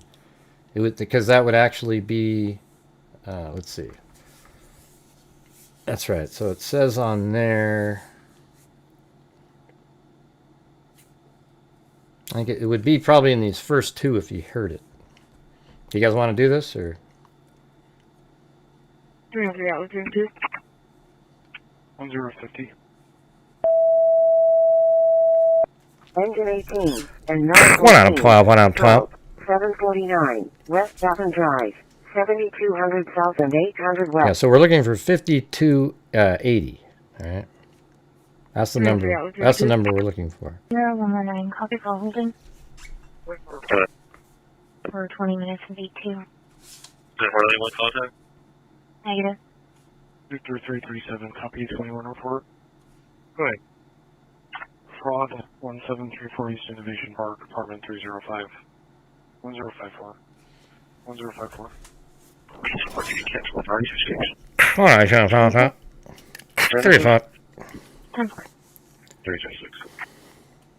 Victor 306. Negative contact. Show me 1057. And road 2900 West. Yeah, I could do this. How How about if I export this whole thing? Here, I got a good idea. Watch this. Export audio. Export to the computer. Browse. Then we're right in this right spot. And then we'll say, I'll just name it right over the top of that one. And then we'll make it a WAV file. All right. So there we go. And export. And once that's done, I can bring it into a program called Levelator, which then makes all the audio the same level. So that was really quiet, I could tell. And let's see. And what time is it? 8:14? Yeah, that makes sense. All right, so we're going to put that into Levelator. It's in there right now. There it is. See that? They don't have stuff like this for the Mac, so that's why I don't use Mac. They don't have these little random programs that people use. But hey, if you guys are out there and you can help support the channel, try to have a good night here, that would be awesome. We could use some more channel memberships. Maybe somebody could try a challenge of some sort where you tell everybody, hey, I'll donate $5 if you guys do this, right? Something like that. That would get us a little further along. All right, so there it goes. And then I think we can just, I'm going to save this out.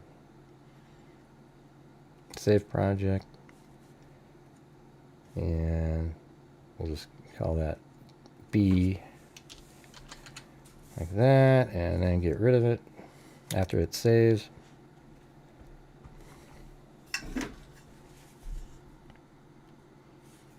And here we go.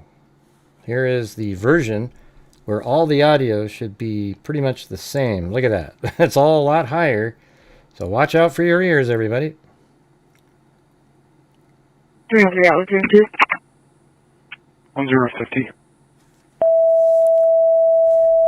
Much Engine better. 18 and medic 14. Stroke 749 West Baton Drive, 7200 South and 800 West. Respond on A4 South. 053. Sierra 119, copy call holding. For 20 minutes of V2. Negative. Hey, how about I'll do it how I want to do it. Copy So, 21 report. Go ahead. Fraud 1734 Eastern Division Park, apartment 305. 1054. 1054. Support you cancel with 96. Vehicle? Genesis? 10-4. 306. Victor 306. Negative contact. Show me 1057. Manor Road 2900 West. The viewer has a 3-year-old baby, hit his head and is bleeding a lot. Northwest fire was advised. 1057. Hi. Good. Hey, Alexa, transport code 2. looking for Medic 379. 5280. Sick person. What we're looking for. 1431 West Macleod Road, 8000 North and 1400 West. Respond on A6 West.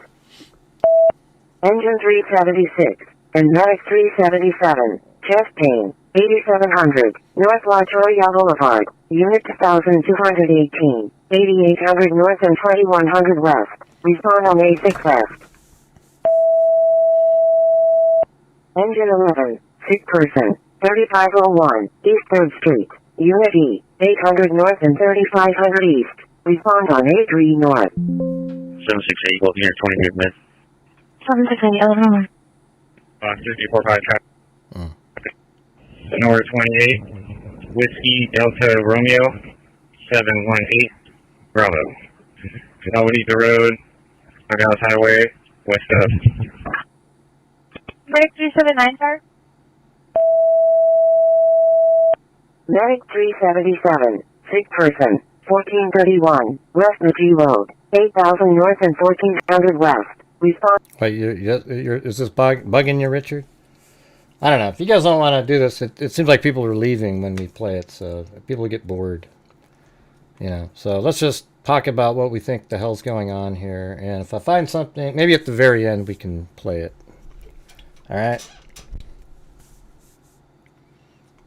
But who's going to do a challenge in there? I think we just need one.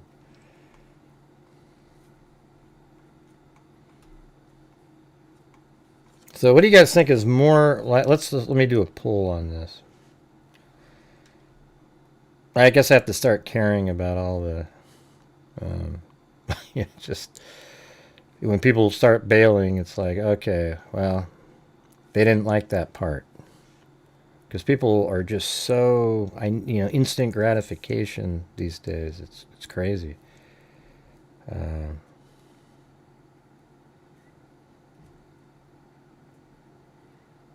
Yeah, so let's see. I guess we could say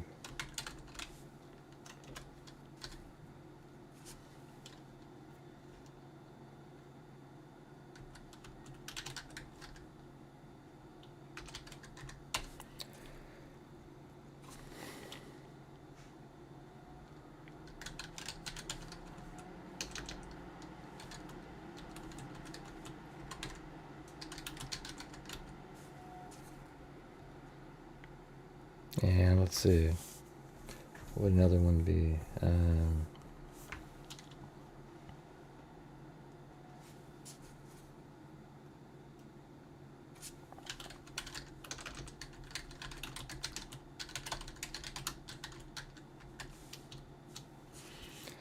Alright, this is just random stuff.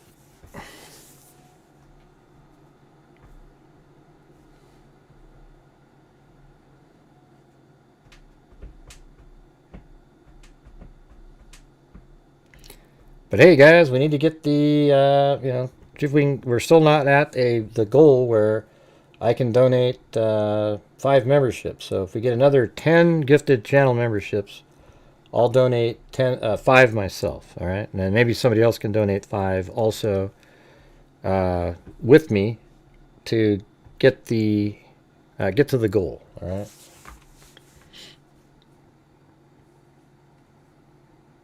All right, so what do we got on the up here? Robbery by a known person.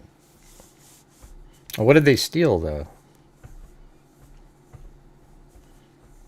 So the known person would have to take her because she could identify them. And they must have had to go into her room for some reason. Look at it, it's really kind of even up there, right? The sexual assault, robbery, and abduction are all sort of, you know, hovering in the right around 30%.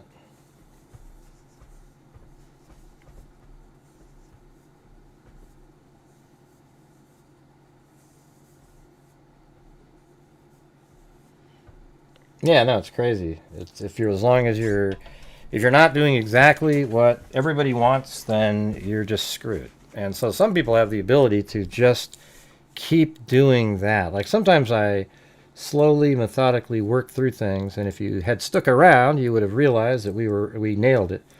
But people take off and they do something else, and they have no idea. They're just listening to absolute trash. And over here, we actually figured it out.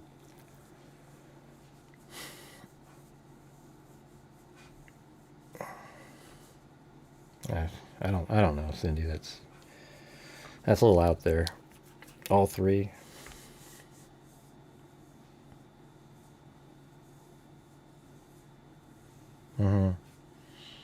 Yeah, it seems likely that it's somebody that knew her, and maybe he got her to say where something was, and then he had to take her away, and if that's the case, she's likely not alive, because that's why he would have had to.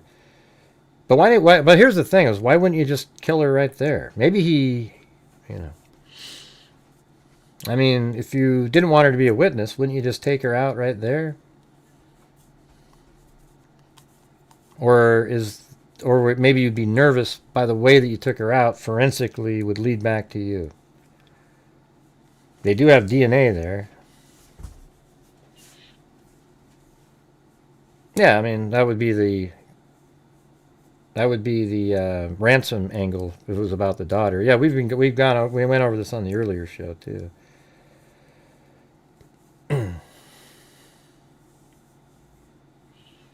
I know they didn't mention what type of DNA. It was just he said they found DNA on item. They said that they're sending items in to be tested for DNA. See, that's sort of interesting.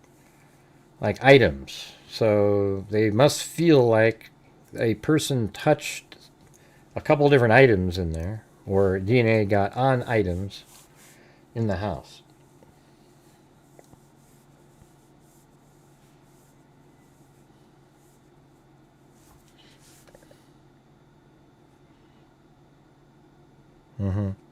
Yeah, I just put all the pieces of the puzzles together in almost every case that we do.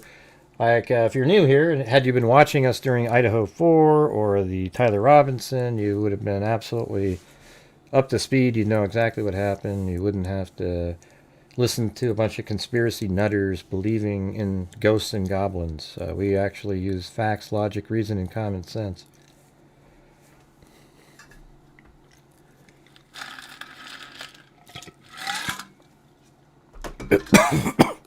Yeah, I didn't put the D in abduction. I'm typing pretty quickly, Monic Mim.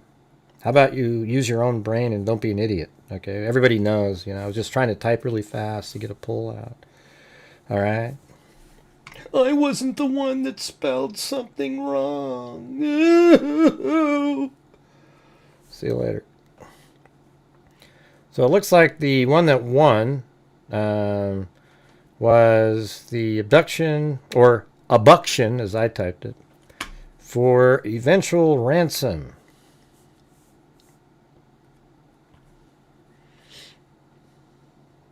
I mean, everybody knows what abduction means, don't you? It's the people who point it out rudely are the ones that are being blocked from the channel. That means they have no shot of ever being a person I'd ever want here, you know. I don't know who Candy is. Let's see. Hey, thanks, Carol Silva. Thank you. Very kind, very kind. Right there. And look at it. This time it showed up on there. It was weird how the one didn't show up by Love and Mrs. Seems like it would have shown up there. I've seen it.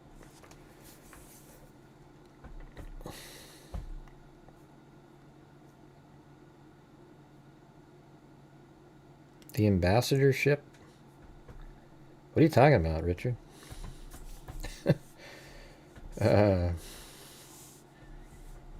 Like ambassador to Australia, or? I mean, I'm not even sure who you're talking about. Who's Naomi?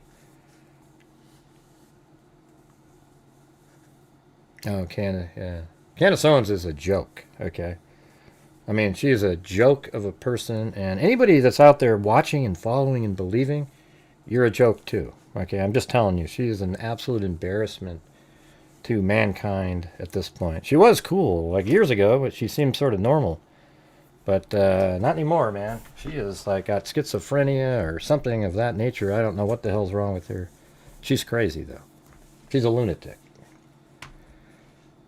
Yeah, I don't know who Naomi Watts is. How would I know who that is?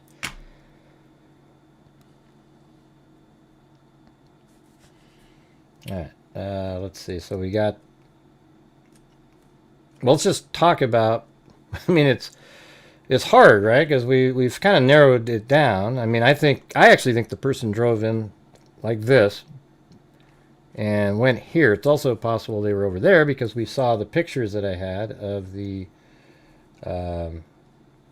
let's show those again. Like, these are pretty interesting right here, right? So you zoom in and there's this little...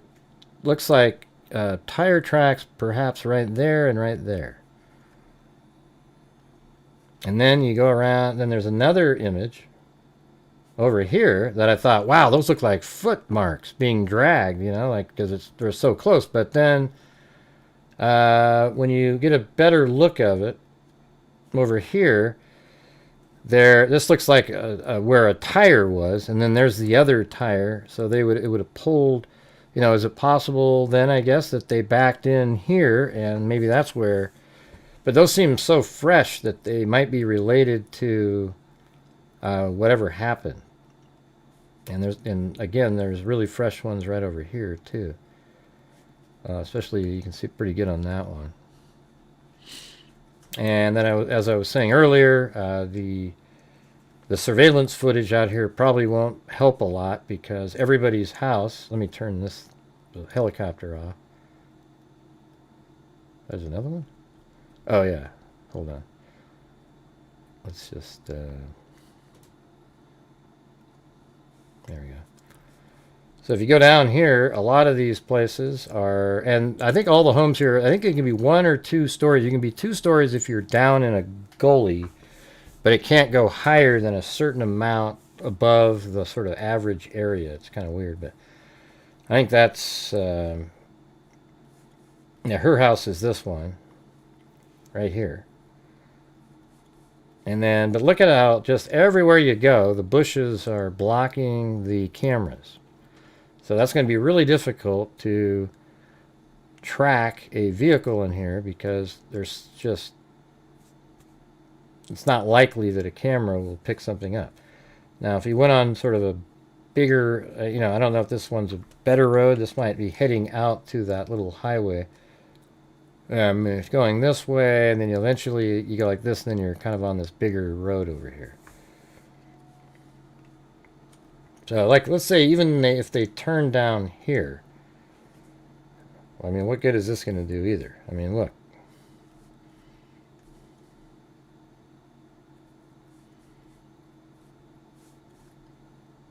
And it was interesting. I looked her up on this program I have.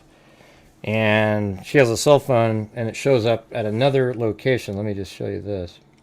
So her cell phone showed up. Let me show you. It showed up right over here at this house. And I was looking at it, but then I looked up the owners of it, and at one point, somebody with the name of Guthrie lived there. It might be a daughter or something. And so then that kind of made sense that at one time her phone would be over at that house.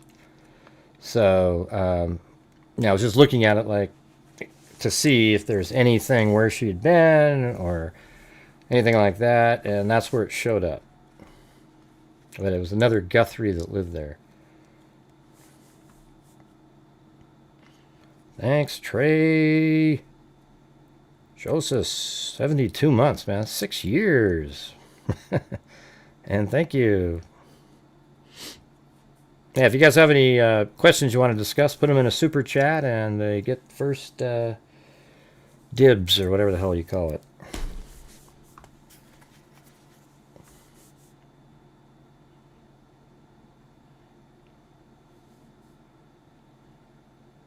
Her purse was left behind. Yeah. And maybe it was an item, though, that she had.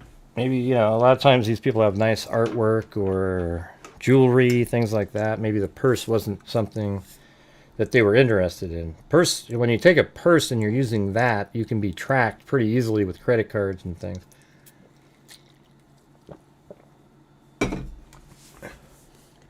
But if you steal an item or cash or jewelry, then you're not as easily tracked.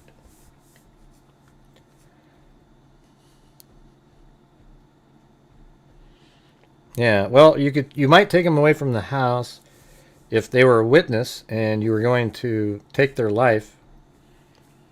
You wouldn't want to leave them there. Maybe you were going to use a gun or something, and then the bullet would be in there, and then it just creates a lot of problems. So you would take them out alive where there's not a lot of forensic evidence currently as you take them out of the house, and then where you kill them later, there might be evidence, but then nobody knows where that is. Inside the house, if she was killed inside the house, there'd be all kinds of forensic information that would not only be left in the house, but then would travel with you.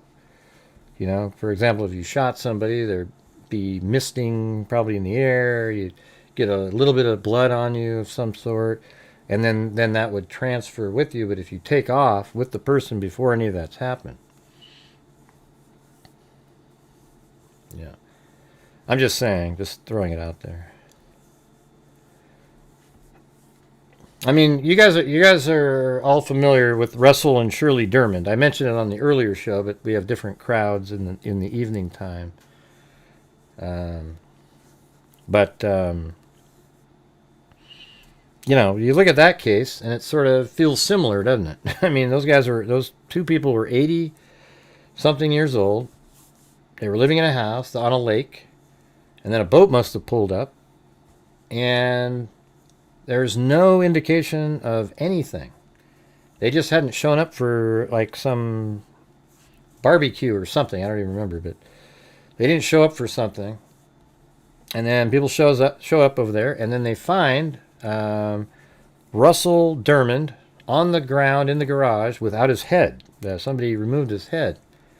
Now, is that a trophy for that person? Was it a proof of that they killed him to somebody else? And then Shirley Dermond was missing completely. And maybe the head was removed from Russell Dermond because he was shot in the head, let's say, and they needed to get the bullet out of there so that they didn't leave anything behind, so they just took his head. But you might also say that they were just... I mean, what's strange about it is then they took Shirley Dermond, and in that very same lake, after moving the boat quite a ways away, they weighted her down and dumped her in the water. And then she eventually floated to the surface after decomposition gases made her body float to the surface. So for some reason they killed Shirley Dermond. Now, why would they do that? Was that because she knew them? I mean, that's another example. I mean, that's sort of interesting. I hadn't really thought of that like that in that case, but what was the reason in that case that they would take Shirley Dermond out of the house? Can anybody think of something? And kill her, and then dump her in a lake. They probably strangled her to death, and then I can't remember exactly what her cause of death was, but so if you think about that one, that they took Shirley Dermond out of the houseboat, I mean, I can show it to you really quick, and then we'll get back to this in a minute. Or Dermond. Yeah, it's right there, and over in Georgia. Here, look. Yeah, so it's right here. Let me go back in time. Maybe something. Yeah, well, I guess look at that, man. That water is just crazy in that one. That's wild. Yeah, but let's see. So the Dermans lived right here in this house. I'll do this one because it's easier to see. So they lived in this house, and then there's a little boat area here. So they obviously took the body of Shirley, put it on a boat, and then went into into this area, and then somehow I think her body was found right around in this area, and it floated to the surface, but they had weighted her down. Okay. And this is like this private area to live. But then inside the house here in the garage was Russell Dermond, and only his head was taken. So in the boat at one point was Russell's head and Shirley Dermond, and then they weighted her down and put her in the water. I mean, that case is absolutely crazy. So why did they take her? Why would they have taken Shirley Dermond? Did she recognize them? And that's why? And Russell was just too heavy for them, so they just took his head as proof. Yeah, it's absolutely crazy. The whole thing. All right. And if you watch this channel, we have a lot of cases that we've covered, so we have a lot to compare. The ones that I can remember. There's just so many.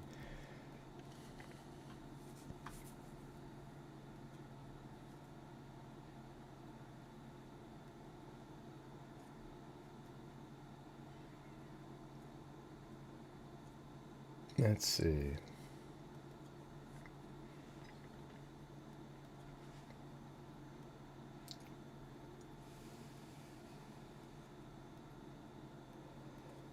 Yeah. Second. Oh yeah, so for those of you that are new to the channel, really quick, when you guys are supporting my channel, we get the ad revenue, and we get just people buying super chats, etc. At the end of the month, we donate money to various charities throughout the month. And last year, this is what we did, right? So from the income from the channel, I donated $46,201 because of the help from all of you guys.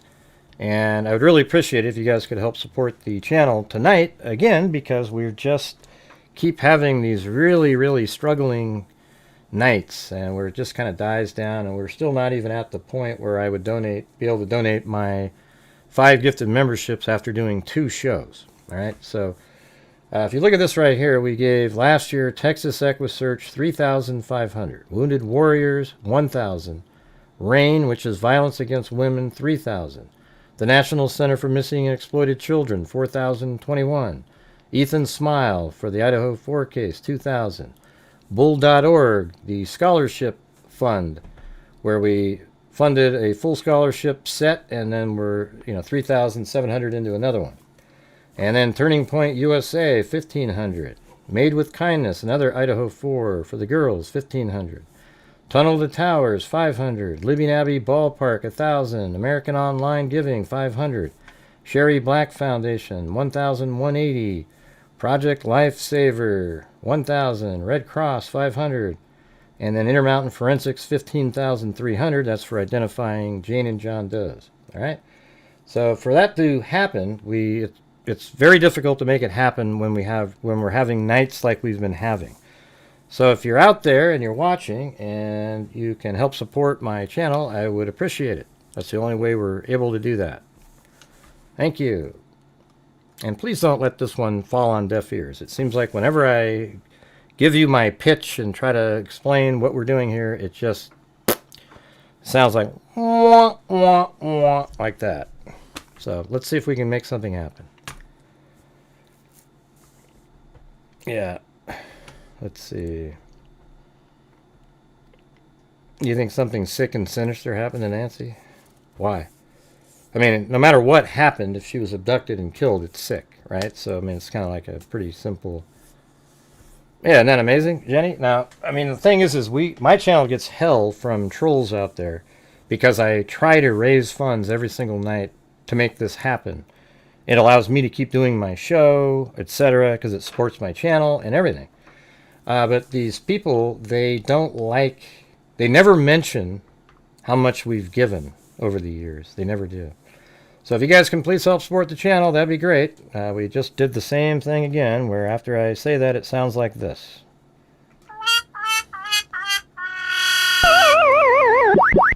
Yeah.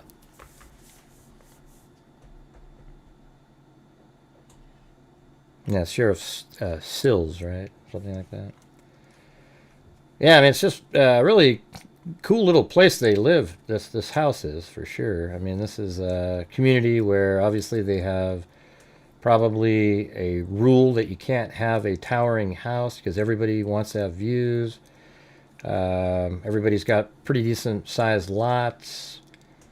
It's kind of like what it used to look like a long time ago. And you know, why that one house that just happened to be the mother of a famous person.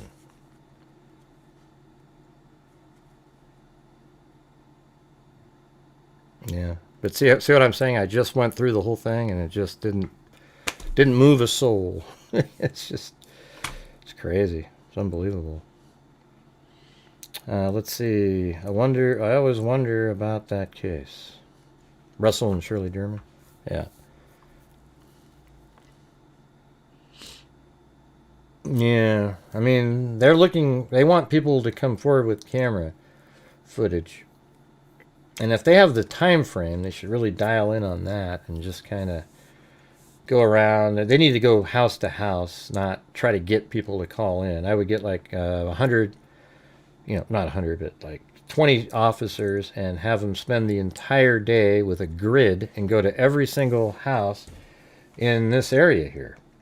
I mean, that's not a ton, because look at that. Okay, so right here there's, 1, 2, 3, 4, 5, 6, 7, 8, 9, 10, 11, 12, 13, 14, 15, 16, 17, 18, 19, 20, like let's say 32 houses in this area right there.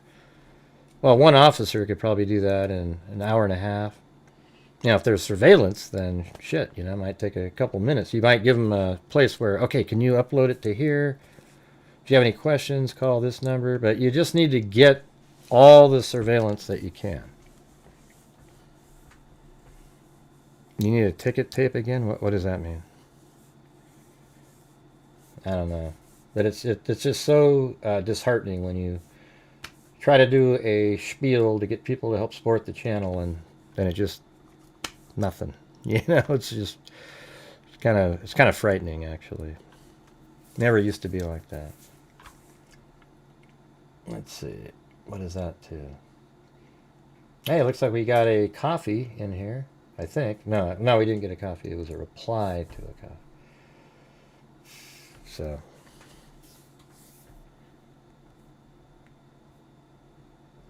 Gives me a written summary of the activities,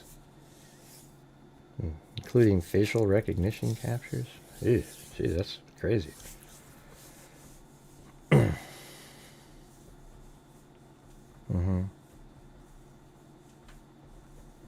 I don't know. Why would it matter what industry is big in Tucson?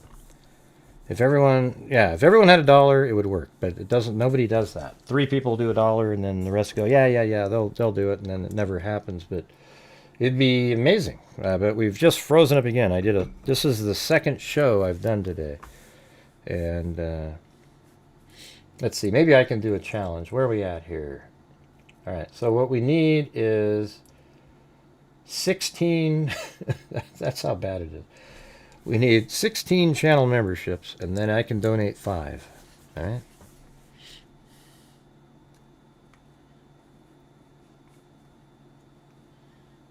Yeah, see, this is one of those ones where it's hard to figure out a motive because, the only thing that we're all sort of aware of is that her daughter is somebody that's really famous.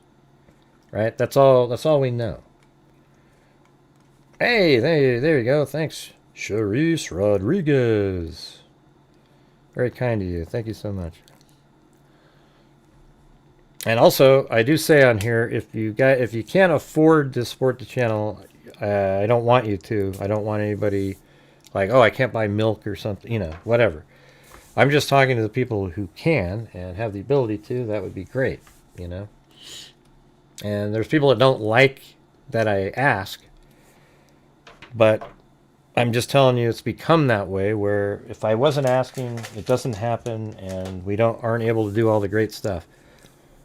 I mean, we actually have identified, I think 6 or 7 people in that DNA funds that we've put out there. So for those of you who haven't been here for a long, very often, there was a case of Daniel Armentrout, and that was a 1960 hitchhiker who was picked up by somebody, and then their car went off a bridge into the water, and the guy driving the car didn't know the person's name or anything, and they weren't able to identify this kid who had a perfect picture in the paper and everything, looks exactly like he did, but nobody identified him. And then we, after 60 years using Identifiers International, we paid for the whole thing, cost like 10 grand, and took a long time, really cool research and stuff, and then they were actually able to identify him as Daniel Armentrout, and then found his living brother in Florida who went,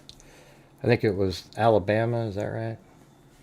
Went there, and the guy gave his name back, put it on the grave. Then he left him there because the people in that town had taken care of him all those years. They put flowers on the grave for 60 years, so that was pretty cool.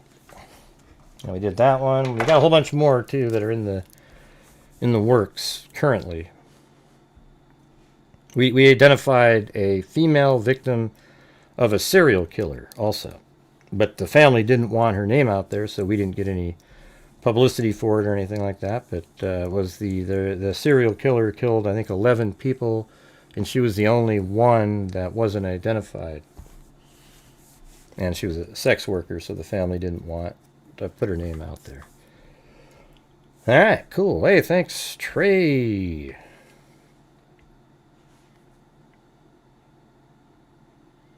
Yeah, cool. All right, so, don't feel crappy if I'm going, hey, everybody, if you can help support the channel. It has nothing to do. We're still going to cover the case, what we're doing. I've just got to keep reminding. It seems like there's a certain point where, maybe you catch somebody, oh, yeah, let's go, something like that, but. And that was 46,000 last year, and the grand total is 283,000 since January of 2020. Can I get a boom? That's pretty good. All right. So what are they saying out there? Let's see if there's any kind of, new updates here. I'm going to type in Nancy Guthrie. Are they related to Arlo?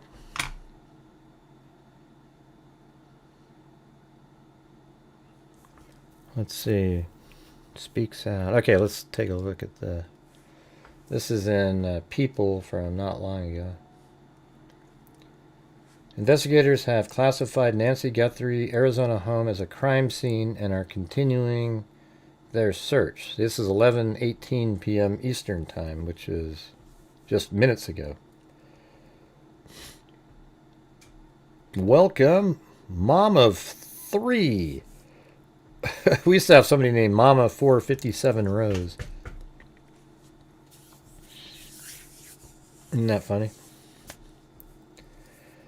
Today, host Savannah Guthrie is breaking her silence following the disappearance and possible kidnapping of her mother, Nancy Guthrie.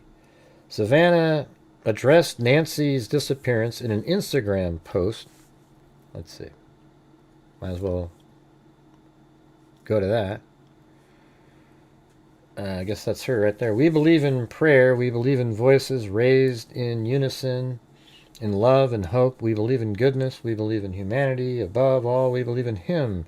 Thank you for lifting your prayers with ours for our beloved mom, our dearest Nancy, a woman of deep conviction, a good and faithful servant. Raise your prayers with us and believe with us that she will be lifted by them in this very moment. I hope it's not like illegal aliens or something like that. I mean, I think it would just turn into a shit show. You know, it'd be like, what would happen? Wouldn't that be just absolutely crazy if that was the case? Like, illegal aliens broke into her home, abducted her, etc. I mean, that would turn into a huge political issue again. We've seen that many times. Yeah, I mean, they're really close to the border there, and, you know, you just never know. I'm sure there's workers around, and, you know, one thing that people say a lot is they say stuff like that the crime rate in the immigrant population is lower than ours is. But the answer really should be this. Any crime committed by a person that shouldn't be in our country is one that never would have happened. So it's not like you can make a comparison. That's great. So what you're saying is if they could take over the whole country, the crime rate would be less and eliminate all of the people that are here. But the truth is that when anybody, if you're not supposed to be somewhere and you commit a crime, that's one that never should have happened, right? Yeah, I don't believe that either, by the way, but I think there's just a lot of non-reported stuff and people don't know who did something.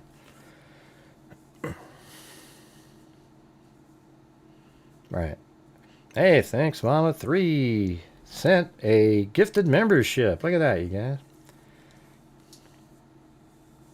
Yeah, I was wondering about Tucson. Arizona is kind of one of those weird middle states, you know, kind of flips around.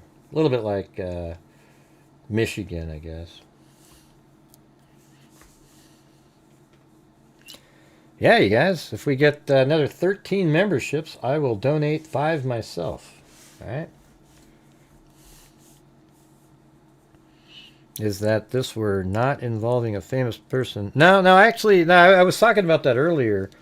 Rocks and Jaws. I actually think that this case, if it wasn't somebody famous, would still be very unusual. It's one of the ones where I think it would still have made it, as long as somebody reported it somewhere.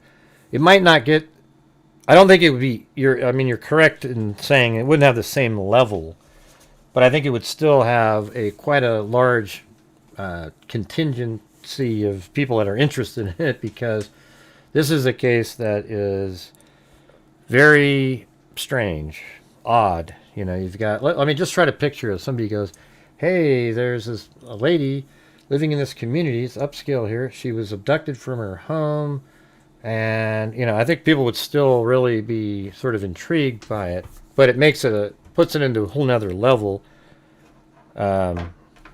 with Savannah being the daughter, for sure. I agree with you on that. But I think it would have made it out there. But here's the thing. Would it even have made it out there?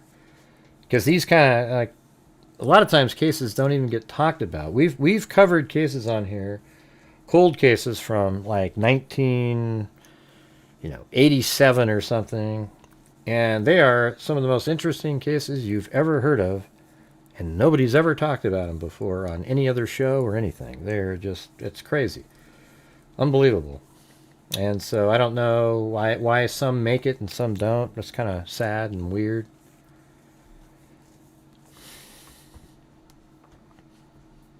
Let's see. All right, so Savannah addressed Nancy's disappearance in an Instagram post. We just read that. She continued, thank you for lifting your prayers. Savannah continued her post by quoting the Bible. Bring her home. The post caption concluded, the broadcast journalist, 84-year-old mom, Nancy Guthrie, disappeared on January 31st, prompting the Pima County Sheriff's Department in Arizona to launch a search the following day. She was last seen at her home near East Skyline Drive and North Campbell Avenue at around 9:30 p.m. So Sheriff Chris Nanos revealed during a Sunday, February 1st press conference that a search and rescue mission was underway amid a concerning scene at Nancy's house after family called 911 around noon that day to report a reporter missing. What do you mean? What does that mean? Amid a concerning scene. So they must have already had seen something before they even called 911. You know, I could imagine the daughter that I think lives in the town probably was like, "Hey, man, this doesn't look right," you know. And then the sheriffs come out and they see the same thing.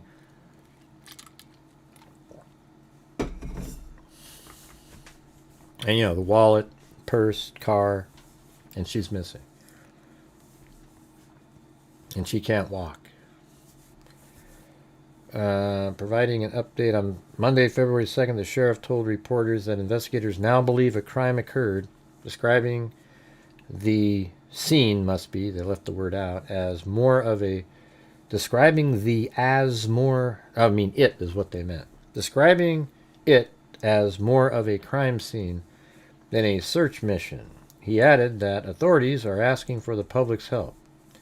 This is an 84-year-old lady who suffers from physical ailments, has some physical challenges, is in need of medication that if she doesn't have in 24 hours, it could be fatal. That does sort of sound more like a diabetes type of thing. Or, I don't know, what other medicines are like that? Like, literally, I don't know if heart medicine is something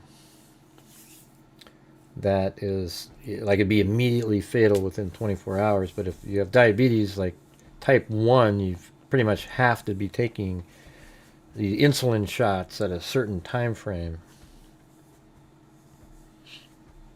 All right, guys, let's see if we can get 13 more channel memberships. We got 3 of them already. We were looking for 16, now it's 13.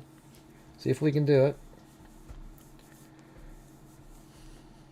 While she has physical limitations, Nanos emphasized that Nancy is of sound mind and did not leave her home voluntarily.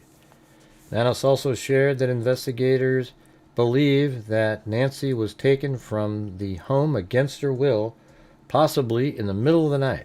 Taken against her will includes possible kidnapping or abduction, Sheriff Nanos said. Investigators have been reviewing surveillance footage, license plate readers, and conducting extensive searches. We know she didn't walk out of there, the sheriff said. She didn't walk out of there, so they carried her out of there.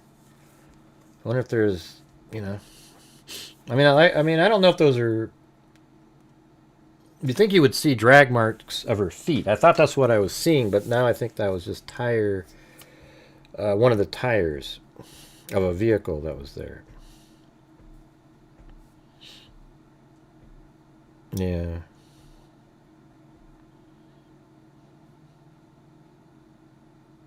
Who's MAGA 7K?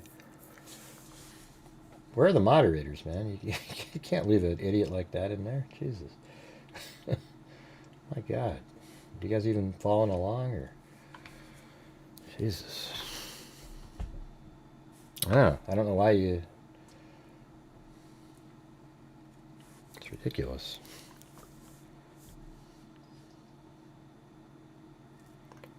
I wonder if she uses a wheelchair. I don't know. Savannah 54 did not appear on the Today Show on February 2nd. Shanella Jones filled in for Gus Guthrie alongside Craig Melvin, who addressed viewers during the broadcast saying, "We want to get right to what is a deeply personal story for us. Nancy Guthrie, Savannah's beloved mother, has been reported missing in Arizona." The sheriff confirmed that Savannah is in Arizona and said the entire family has been cooperative with investigators. He noted that additional agencies, including the FBI, are assisting. Yeah, there you go. So they're the ones that do the rapid DNA testing, things like that.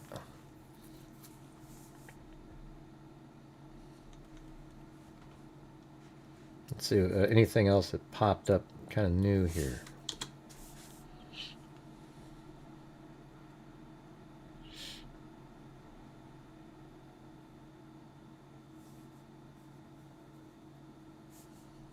All right, I'll change it up. If you guys do 5 gifted channel memberships, I'll donate 5. All right, just to get something going. So if you guys do 5, that means 5 of you do 1 gifted membership, and then I'll donate 5 myself. Yeah, it seems weird that a ransom was never released. Well, that's if that's what it was. So it's only weird if they abducted her for getting a ransom, right? That's the only way it would be weird. We don't know if that's why she was abducted. It seems like a decent reason. You know, maybe there's been communication with Savannah and the police are aware, but they're just not talking about it. They're trying to figure out who the person is before. Yeah, P-Sully, let's go. Come on. You can do it.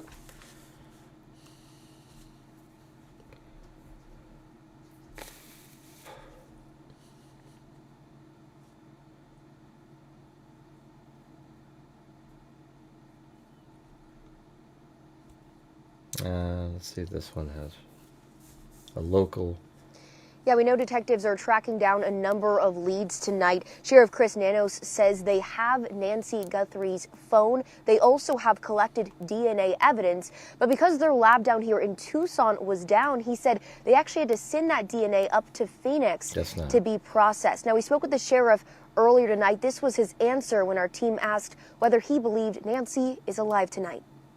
I want to keep that hope. I want us to have our search and rescue mission, and maybe we'll find her alive, but I would be very negligent in my duties as a law enforcement official to not recognize what's in front of us. Pima County Sheriff Chris Nanos confirmed detectives believe 84-year-old Nancy Guthrie was taken from her bedroom late Saturday. Hey, there's one by Timothy Cecil. 4 more. Night. We're still working on that data Thanks, recovery Timothy. to show us a time frame, but The sheriff referring to the 84-year-old's home as a crime scene. He said there were signs to point to the fact that Guthrie did not leave on her own. He did not get into details, though, about what those signs were. we do think that the scene at the home tells us there's more to this than just somebody who's a missing person. Here's the time. Yeah, there's a sign of a struggle in the home. 100%. Line we have so far. Sheriff Nanos says Nancy was last seen Saturday night at about 9:30 when she was dropped off by family members at home. She was reported missing midday Sunday by her family after she didn't show up to church. He says Guthrie couldn't have walked off on her own because of her physical limitations. He emphasized this has nothing to do with dementia. She is, quote, sharp as a tack, but Guthrie is in dire need of her medication. She needs her meds, and if she doesn't have those meds within 24 hours, things could be fatal. We're at what, 40 plus hours now. This is not good. Nanos added her family is being very cooperative with law enforcement, including Savannah Guthrie, who he said is in Tucson tonight, helping with the investigation. They're a strong family and they lean on each other. Investigators are now calling on the community for help. Anybody with any information, reach out to the Pima County Sheriff's Department at 52088. Hey, wow, look at that. Sarah Shroom. Very cool. And there we go.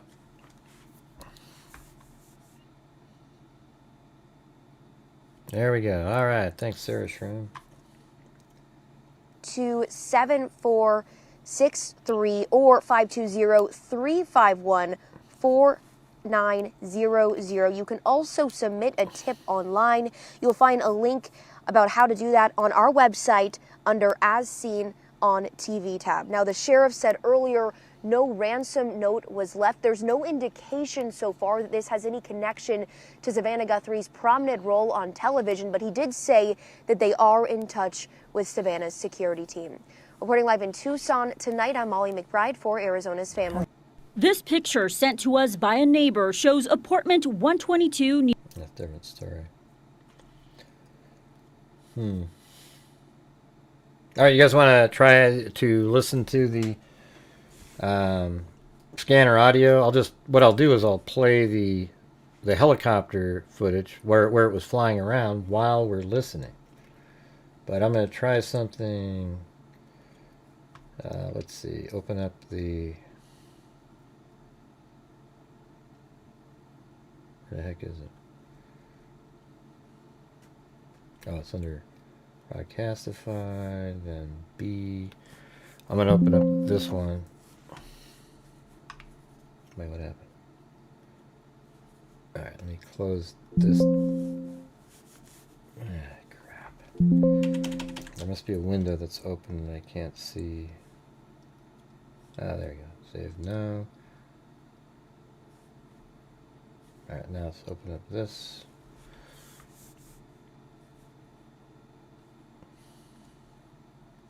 Alright, so we've already narrowed it down to 36-minute window. And then I've got this version here that can go right underneath it. But we'll mute it. And then we can just kind of click. Wait, no, that wasn't the one. That wasn't what I was looking for. We're looking for the one, this one right here, that all the audio is loud.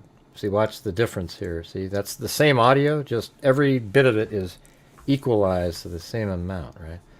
So we'll just go right there, clip it, in there, and this means we're using a different half hour. And so it looks like I just got that done. So if maybe I'll just leave that at the top and I'll mute this one. And then we can just see above what we're looking at there. See that? So let's see. Block 14, 76, 1064. Transportation 64, 585, East, beside West Covington Lane. 250. So I'd say we could just try right over here. This is 12. I copy all updated. I think we need to be right here, right there. Let's just try. 768, 54, 5 traffic. Now the whole place is covered, Lefty. Whiskey Delta Romeo. That's just the entire place. Her house is no different than any other. Look, this house is absolutely covered with shrubs. Her house is less than that one. This house has shrubs all around it. This house has shrubs all around it. This one has shrubs all around it. This one has shrubs all around it. This one has shrubs all around it. This one a little bit less. This one has shrubs all around. I'm not sure what you're talking about, leftist. You're incorrect. But you probably have the same observational skills as your name presents. Let's see. Let's go back to this one right here. 768, 54, 5 traffic. Sonora 28, Whiskey Delta Romeo, 718, Bravo. Elwood Road, Nogales Highway, west of. Medic 379, sir. Medic 377, 6 person, 1431, West McGee Road, 8000 north and 1400 west. Respond on A6 west. Fire 377. We rerouted you to 1431 West McGee. Copy your route. Engine 381, fire. Updated transport for Medic 377. 3520, South Mission Road, Unit 3, 3400 south and 1900 west. Respond on A4 south. 377, copies code 3. Rescue 9, breathing problem. All right, so we're looking for 5280 is the four numbers at the beginning of the address. Rescue 9, breathing problems. 5400, East Williams Boulevard, Unit 10305, 500 south and 5400 east. Respond on A5 east. 245. 245. Can you send me a 78 code 1? Just one. Just for you, for 1078, Elwood Road on Nogales Highway, west of 774, 1177. Kilo 323 LP 26 from code 5. 0114, same time. 232301511 Fox 5345. Fox 5345. Hey, phone number, reference traffic, code 1. Fire engine 11 for the LS transport. Copy. Engine 370, diabetic problem, 15,193, North Triple Crown Price, 15,200 North and 3,700 East. Respond on A6 West. Engine 7, sick person, 4645, East San Carlos Place South, 2,600 North and 4,700 East. Respond on A3 North. 0114. 0114. See, Can you go ahead and close out? so what's interesting in here is you can see this clip here is the longest one, and that's 12:51, but I think that actually might be 11:51. And then that would be right around noon. It's weird how there's a lot more, and the rest of them are consistently shorter than the one here. So how about I'll just make it an executive decision, and we'll skip right to here. That's the one that had the most replays as well. So let's see. Traffic Cardiac. Repeating medic 1. 600 East. Respond on A5 East. Medic 1. Seizures. North Oracle Road in West Wetlaw Road. 4,400 North and 600 West. Respond on A3 North. 497822. 4972. It's trailer 9, I believe it's going to be over on the, just south of where you are. It's going to be the property with a white RV on it. I'm at Unit 9. Let me check. Engine 9 and Medic 49. Traffic accident. East Broadway Boulevard and North Jessica Avenue. 0 North and 6,800 East. Respond on A5 East. Quint 17. Fire nature unknown. East Escalante Road and South Wingate Boulevard. 3,800 South and 8,900 East. Respond on A5 East. Medic 9. Traffic accident. East Broadway Boulevard and North Jessica Avenue. 0 North and 6,800 East. Respond on A5 East. The bar instructor saying he's armed and being somewhat argumentative at this point in time. Could be our guy. Okay, copy. Traffic. 78 Bravo. It's going to be out of somewhere else. 59. 149 code 3. Hey, he's going out unarmed.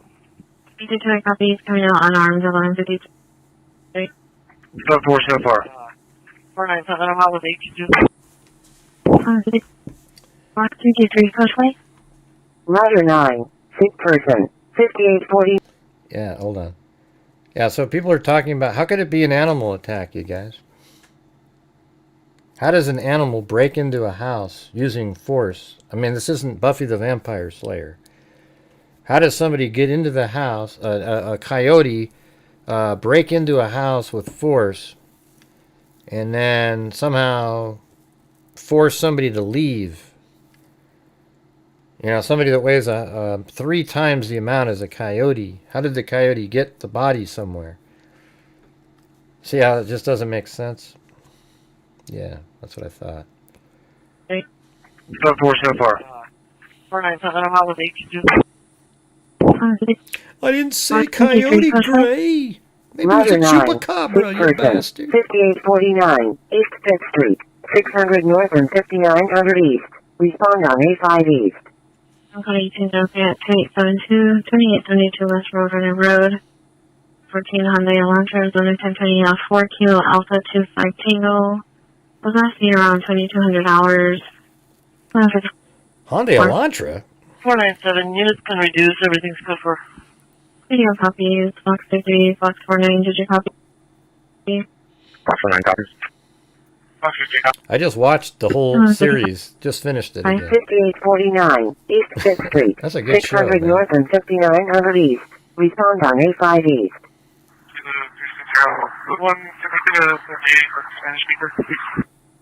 0114, B78. 2114, 10 South Road and Nogales Highway, just west of. That's okay. That's all right. Faith. We're just goofing Medic around. 4, seizures. North Oracle Road in West Redwall Road. See, here's the thing, everybody. We always do this when we're just goofing around. And see Faith right there? That's how I wish people would respond and act. You know, she said, "Oh, I'm sorry, I didn't know the details before making the comment. I guess I'm, you know, she used the R word that you can't say."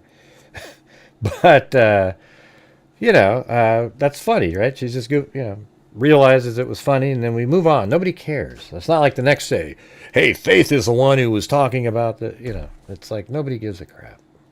North Oracle Road in West Redwall Road. Shrinking violets 4400 that have North a and problem. 600 West. Respond on A3 North. I'm in case within 7 meters. 67. Oh, and you know what? I never even saw your comment. I saw Timothy Cecil's response to a comment. West. Respond on A3 North. I'm in case within 7 meters. 67. 4276, go ahead to answer. And we're listening to the scanner audio during the time when she was reported missing.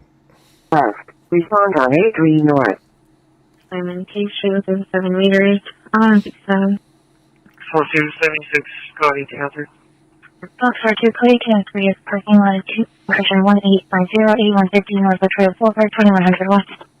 2023 Suzuki GSX S with the phone out on the handles. Plate's going to be out of Arizona 75 Alpha 922. Get 8. Engine 381. Injured person. 8021. North Altovar Place. 8000 North and 1400 West. Respond on A6 West. Security wants responding code 2. Copy. Medic 1. Investigate. Overdose. North Stone. Yeah, this is like 2.5 hours reduced to 30 minutes. I got rid of all the silence and boosted up all the audio, and we're just listening to apparently the time frame where the call came in, and then maybe there's other stuff that goes along with it. West. Respond on A3 North. I'm in case within 7 meters. 67. 4276. Engine 381. Injured person. 8021. North Altovar. You can separate myself from Fox 2347. He'll be 10, 8 and 76 to Kilo 323. And then I'll be back to Kilo 114 over today. Canyon Drive. Respond on A6. 775, if I'm going to keep the please show me 10 street from 114. 775 keep the piece of 3341 3341 East Lamb Drive, 1500 North. Representing on 35 at Cleveland 16. Issue on the 10 control. Kilo 114, 23. 2114, 768, 76, check welfare. 768, Regulatory check welfare at space number 3 at 2116, 2116 West Orlando Street, 3300 North. Is saying, and suddenly she's already cussing at a male. Ready? 775. 775, level 2. Victor 3042, code 20. Code 4, thank you. You're welcome, 1206. Hi, rescue. Wait. Fred. Unit, it says that the caller's, the Indian Defense at Tech Walker. The call keeper's not speaking with the male. His name is Anthony. He's right for the 1017 units in a manic episode. Also, there are going to be 2 adults and 2 children, 1023. Careful. 1203. 1203. Good night, Sherry. The caller is no longer there. Thank you. Thank you, Sherry. Engine 5. Investigate person down. 3025. East 2nd Street. 1000 North and 3100 East. Respond on A3 North. Call 40, copy call number. Go ahead. 260-201-077-277. It's always a great show, right, Sherry? 10-4, thank you. Engine 5 fire? Engine 5, copy cancellation. Will be in service from now on. Did you see what Sherry said?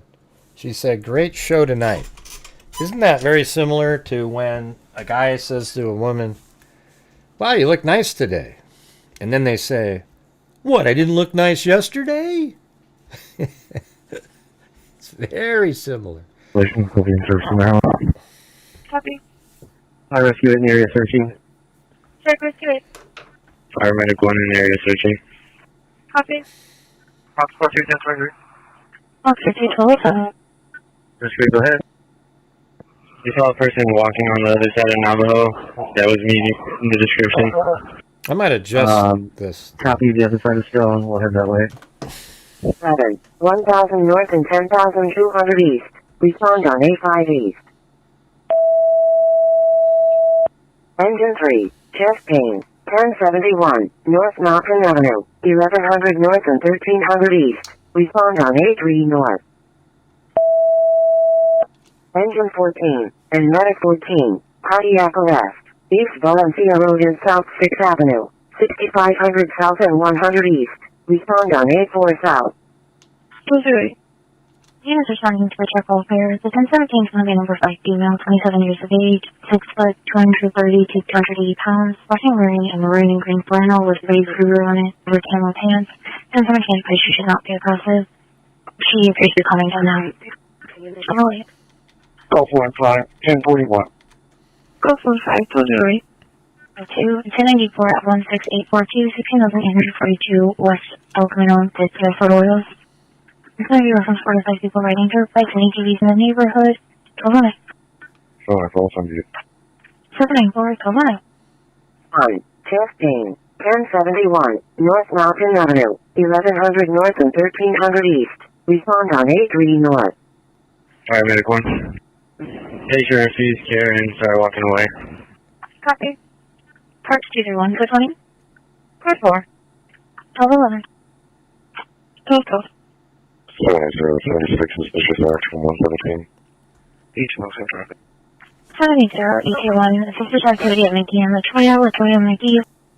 When you heard a loud boom, and then the driver's side window was now shattered. It's going to be 1012 on the north side of the street in a white 2023 GMC 250 truck, 1212. Okay, let's transport code 2. Copy, get it, medic 379. Car engine 8. Go ahead. Patient no coming back to baseline and refused. I canceled the medics on scene. We'll be in service returning. Copy. The next one's only 1221. Call the main. Thank you, sir. 1215.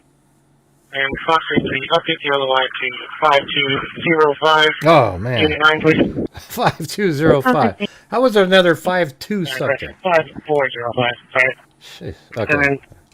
Top 42, can I get a residence at 3423, 3423 North and Great Court, 4100 West? Victor 313, copy call. Dog bite 10942, 10942 North, Twist Ridge. Man, we don't have any coffees in here. Sandra's neighbor came over and attacked a worker at the LOI, refusing meds. Neighbor did get the dog. 1219. 1219. Citizens indicate that they are at their property now. Listen, they do have 1032 guns, and since he also has a 1032 gun, it's secured on his person. 306, also here from you. 1219. 1108. Reading copies of 1220. Rescue 9, investigate person down, 5870, East Broadway Boulevard, 100 south and 5900 east. Respond on A5 east. 306. Engine 15, injured person, 1724. 714 till 20. He's a neighbor problem. Since when he say he will engage us on his property again, and we'll run to 1032 soon because he usually does. So easy. Prepare to copy ETL. ETL will be for code 693 from the Soso Commerce Loop and Innovation Park. Innovation Park, the Soso Commerce Loop southbound. Be on the lookout for a white Dodge truck, possible Arizona Charles Victor Adams Sam King Young. It ran a red light while the 1017 was in. Separated. 803, 1016 separated, 2509, 279 West Camino de los Gritos, 9900 North. 1045 at Camino de la Joya and Camino de la Grulio. 1070 Albina Gray, should be Malibu, 1225. Engine 16, sick person, 7570, East Speedway Boulevard, Unit 354, 900 North. Subject code 8203. Occurred yesterday at 2200 hours with an unknown direction of travel for a black 2014 Hyundai Elantra, Arizona 1028 of 4 Kilo Alpha 25 Tank. Medic 15, injured person, 1724 West. Now, what is that talking about? Southbound Falcon attempts to locate from 2872-2872 West Roadrunner Road from code 8203. Occurred yesterday. 915. Injured person. 2872 West Roadrunner Road. Occurred after 2200 hours of yesterday. Signal. Type 2 ATVs driving around. Ladder 1. Injured person. 160. Just on Forest Civil Matter at 797077970 North Locking Drive home 108. Stroke. 983. South Golden Lead Way.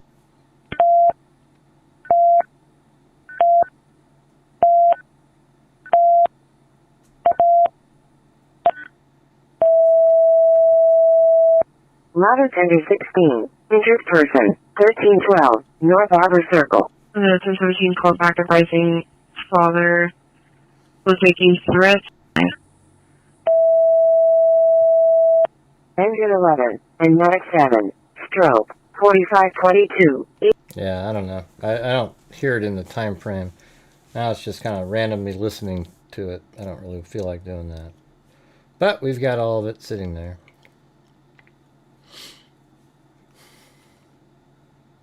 Just got, Lynn just sent me something. So let's see. It's, I guess it's more of the sheriff. Let's play that one.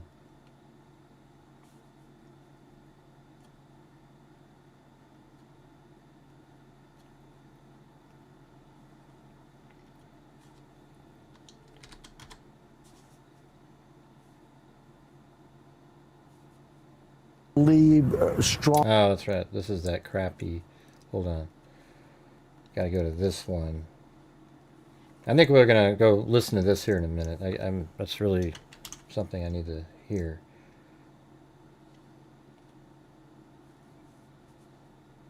By someone else or abducted. Yeah, you know, from what the families told us and everything we've learned, she could not walk out of that home 50 yards.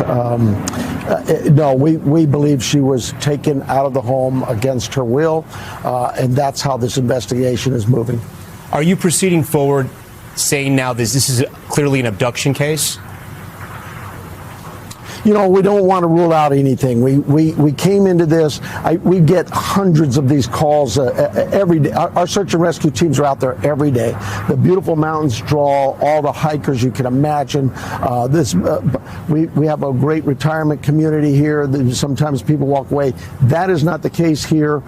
We believe strongly that just based on what we see at the home, something happened here. We're pursuing it from both sides. We're never going to give up on the search and rescue aspect, but we can't ignore what's in front of us when it comes to the evidence we see, and so we also are taking a criminal investigative approach to this as well. What would you say to someone who, if they're holding Nancy Guthrie right now, what's your message to them? It's not just my message, it's the community's message, it is the family's message. Just call us, let her go, just call us. The family would tell you, there's no questions asked here. Look, no questions asked. If she's alive, shut the hell up, right now, there's no questions asked. Her meds are vital. Off, no questions I asked. can't stress that enough. You know, it's been better than 24 hours, and the family tells us if she doesn't have those. I gotta hear that again. That's insane. Come on. Her meds are vital. I can't stress that enough. You know, it's been better than 24 hours in the. Hold on. No questions asked here. Look, if she's alive right now, her meds are vital. I can't stress that enough. You know, it's been better than 24 hours, and the family tells us if she doesn't have those meds, it can become fatal. And you know, this is just a really it's sad for our community. I know it's sad for your team, but it's sad for our community too. Savannah is family to us. She's a big part of this community. Her family is devastated, the entire family. And this just doesn't happen in Tucson. You don't see someone at 84 years of age go home, go to bed, and in the middle of the night just disappear from her own home, from her own bed. Yeah, that's not who we are. I've been in Tucson. We just want her back. Yeah, I've been in Tucson many times for work and for vacation. I know it's a city, and then you're surrounded by mountains and desert. Talk to me about the search operation, just to make sure you guys were clear that she had not left and she was not lost. That's what we said. Well, earlier, the call Kubi. comes into me. I get them, like I say, quite often. And usually we don't send our homicide team out on these unless there's a body found. And knock on wood, what this one was, when I got the advisory that this 84-year-old lady was missing from her residence, there was something else there that didn't click.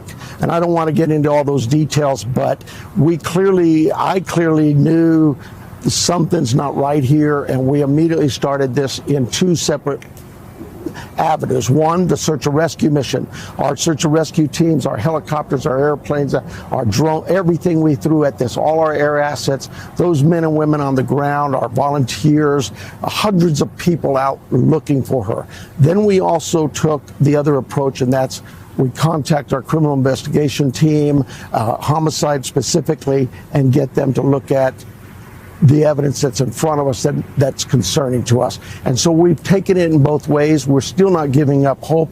We still hope we can find her alive and safe. But it would be very bad for us to just ignore what we see in front of us and not proceed in a criminal investigation as well. This is clearly a high-profile case because of Savannah and her family. How many tips have come in since this has gone public? This is a high-profile case because it's a community member who's come up missing in the middle of the night. Savannah is dear to us as well, but your team, the media, my local media as well, has done a tremendous job in alerting our community. We're getting tips by the hundreds. That's why we came to you. We know this community. We know that every time we come and ask Tucson for help, our citizens stand up. They support us and they give us what we ask. We're asking again. We need their help. Don't be dismissive on anything. You see something, hear something. So many times. That's must have been earlier. Times we hear, it will look suspicious, but we didn't want to call you. Call us. Let us be the ones to decide what that piece of evidence or what that situation is, whether it needs to be dismissed or further work. We know the family dropped off Nancy about 9:45 Saturday evening, and the alarm was raised when she missed church the next morning. NBC News. Have detectives been able to narrow down that window? We're working on that as we speak. Today's events for the detectives have been to go back out, YouTube Premium is ad-free videos in any kind of ring cameras, talk right to people, see what we can find out. Check it out. The home itself had some cameras. We're hoping to pull that down and get some imagery there that might further help us with this. But right now, it's just a lot of legwork and a lot of they think he jumped off the bridge. Download of information, digital information that we hope will lead us to what happened there. You mentioned the scene was concerning and suspicious. What led you to call homicide detectives so quickly? Well, we can't tell you, sir. Yeah, I just really can't get into that. I know everybody wants to know all the details. I understand that. I wish I could share them with you, but we do have an obligation to preserve our investigative efforts. There's things that home that only the intruder would know, and so we need to kind of keep that protected. And we respect that and we understand that. Do you have any reason to believe this was targeted? Again, we would never rule that out, but we've worked with Savannah and her family, the FBI, law enforcement in this community is so great. We work as a regional effort. There's 11 different agencies in this valley. I am blessed to be able to have a team of law enforcement officers, not just from the Sheriff's Department, but all over, federal, state, local, who reach out to me last night, yesterday morning, today, all of them call, what can we do for you? We all possess different skill sets and different pieces of equipment that we share in resources. It is a real community effort, and we continue in that fashion. Is this an unusual case for your community? Yes, it's unusual for any community. Yeah, absolutely. Really. We get people who walk away from their homes. We get missing people in the mountains hiking and in the desert trails. But I can't think of the last time where in the middle of the night in someone's bed, an 84-year-old woman disappeared on us. That's a challenge for us, and it's something. We just want her back. Yeah, we all do. We all do, Sheriff. I know you've been in contact with Savannah, who we know is in Tucson. What is your message to her and the Guthrie family and all the viewers who care so much about Savannah? We're not going to give up. We'll get this. I'm blessed. I have a team that is, look, they'll solve this. I know they will. Sheriff, we thank you for your time. I know you're busy, and I'm going to be praying that you find Nancy. Thank you. Appreciate it. We thank you for watching, and remember, stay updated on breaking news and top stories on the NBC News app or watch live on our YouTube channel. No, nobody's up the street watching. All right, cool. Yeah, maybe Debbie, Deb Uno, whatever the hell your name is. Yeah, sure. Yeah, there was somebody at the end of the street watching. Yeah, who knows, right? Nobody knows any. We don't know anything.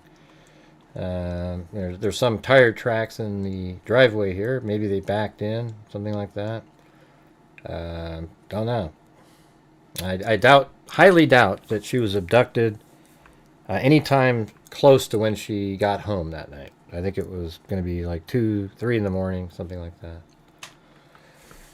All right. All right, I'm going to play this this other press conference. It's not related. This is there was a bio lab. There's a Chinese person that created a bio lab. This might be like right out of 12 Monkeys. I mean, who the hell knows? Then the same, using a specific, well, they explain it all right? So we're going to play this. If you're not interested, you're not interested. But you might want to try to open up your horizons every once in a while and learn something else. All right, here we go. Good afternoon. I'm Sheriff Kevin McMahill with the Las Vegas Metropolitan Police Department.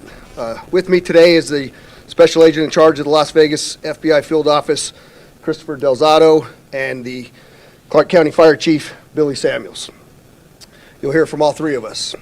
I want to provide a more detailed update and but while this is playing, if you guys could consider helping support the channel, that would be fantastic. Walk you through how this investigation unfolded. Just a little over a week ago, LVMPD received limited information indicating that laboratory equipment and potentially hazardous materials were being stored at a residence in the northeast part of our town.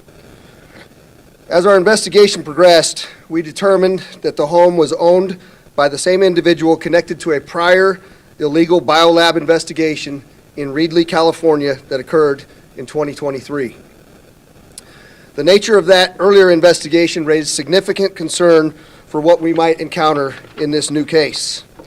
In Reedley, investigators reportedly discovered an illegal biolab containing materials possibly associated with a range of infectious diseases, including hepatitis, COVID, HIV, malaria, and other potentially dangerous pathogens. While it is unknown whether similar materials were present here at the Las Vegas residence, the possibility required us to proceed with extreme caution. Because of these concerns, LVMPD's counterterrorism section and our Armor Task Force, in partnership with the FBI, immediately initiated a joint investigation and began developing detailed operational plans to address this potential threat. Out of an abundance of caution, extensive preparations were made, resources were mobilized from across Clark County, the city of Las Vegas, as well as our other state and federal partners, to include some from outside of our region, to ensure that this operation could be conducted safely. The main suspect in this case, who you're going to see a photograph on the screen next to me here in just a second, is the owner of the house on Sugar Springs Drive. He's already in federal custody on charges related to the investigation of the biolab in Reedley, California in 2023. I'm sorry. Already So that's not the main suspect. This is the main suspect in the California case. The primary suspect we arrested, however, is Mr. Ari Solomon. He's 55 years old, and his initial charge was a charge of disposing and discharging hazardous waste.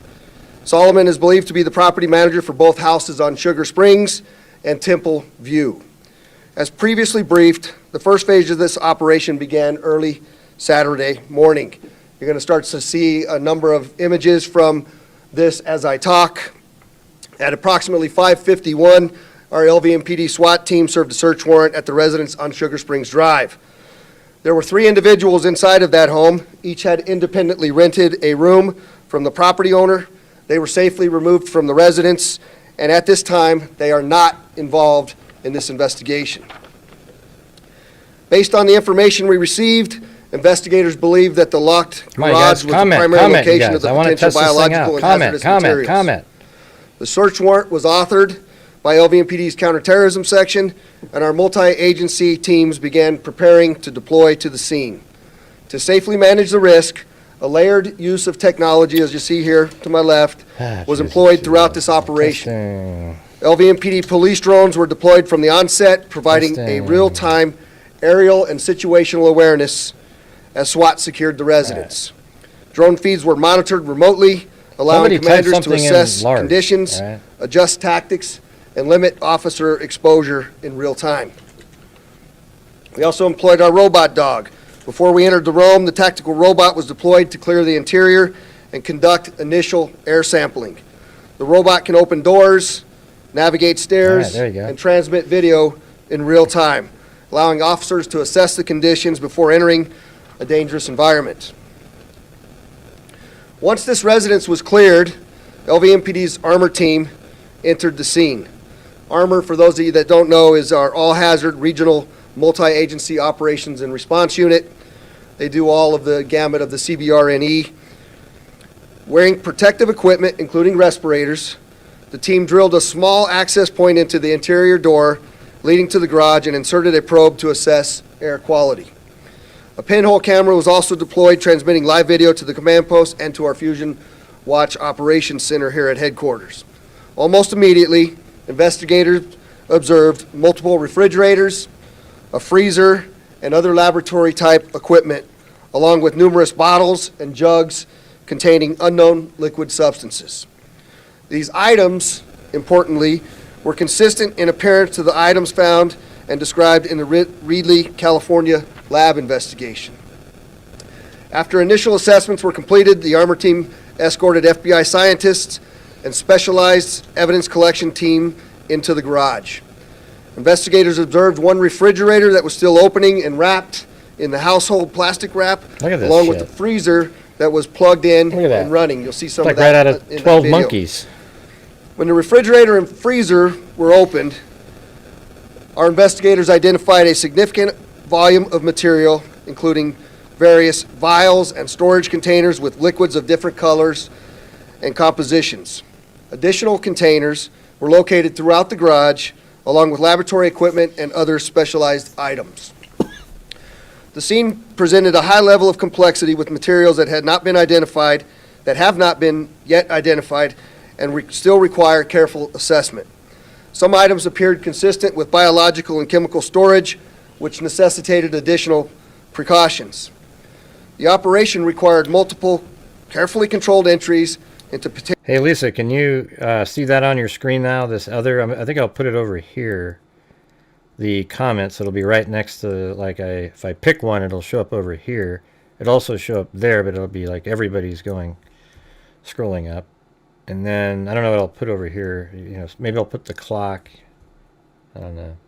Potentially contaminated areas, and each entry involved strict safety protocols and extensive decontamination procedures for personnel. And we also have to decontaminate all of the equipment each time it comes out and goes back in. As a result, the operation was conducted in a slow, methodical manner. To maximize safety and visibility, large-scale evidence collection was prioritized during daylight hours on Sunday, while additional investigative work and coordination continued overnight. Evidence collection was completed at approximately 6:30 p.m. on Sunday.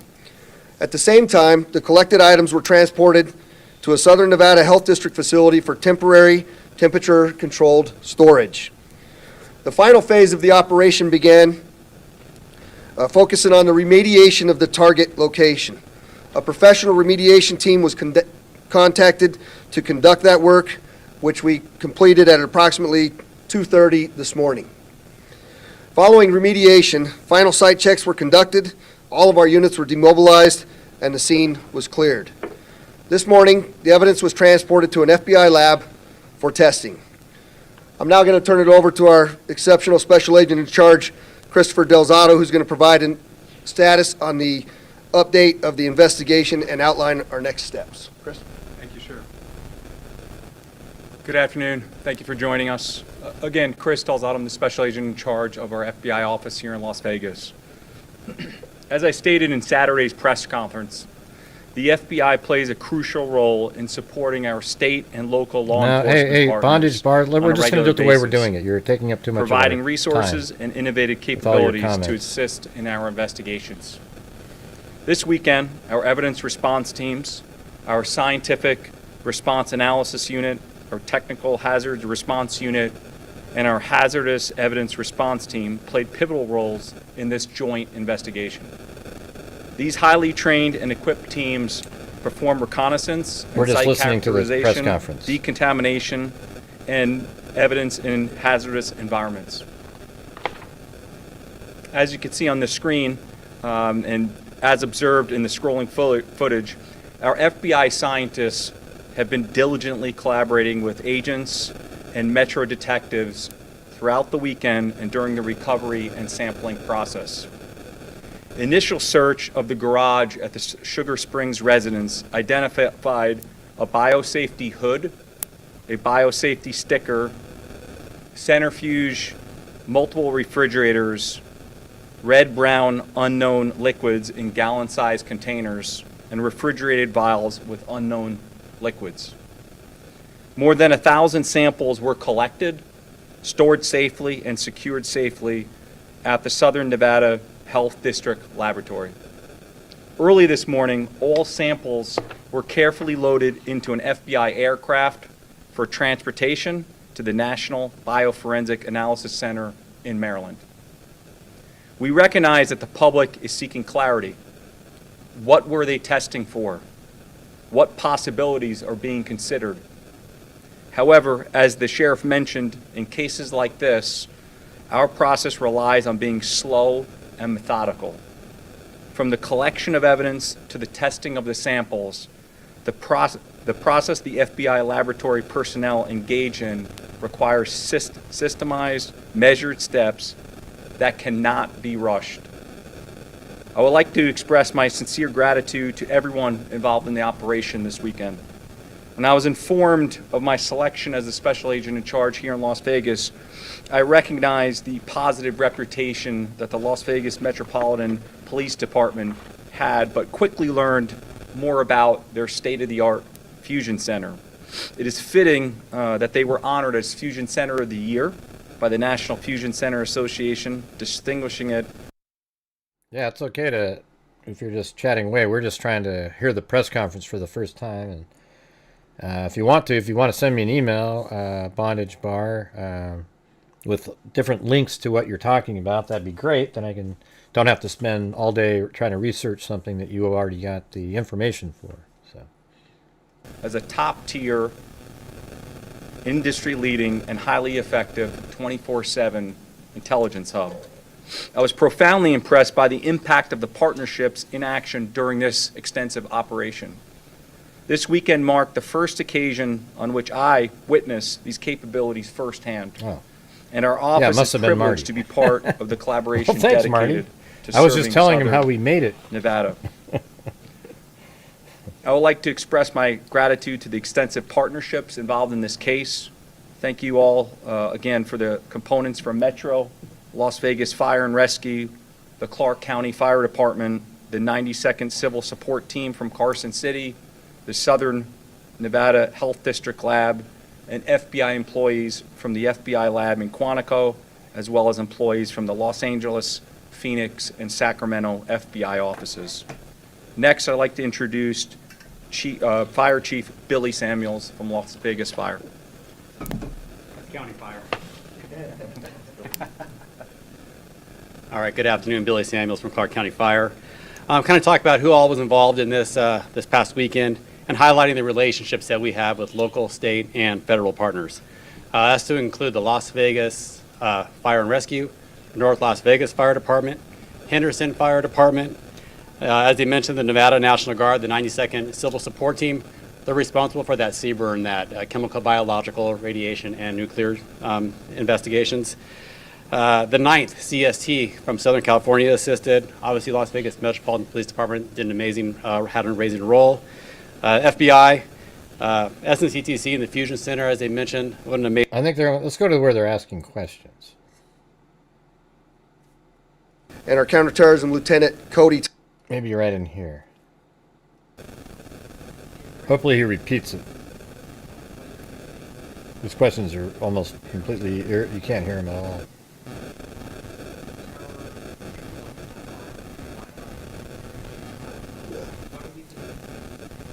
So the question is what do we think these people were doing with those substances in the house? And I'll tell you, the truth is we don't know yet. We're actually looking to see, as we move forward in this investigation, how to answer all of those questions. I certainly have them as well. But the reality of it is we had an operational period that we were working around the clock for multiple days. We've safely remediated that part of it. Now the tough part of the investigation moves forward.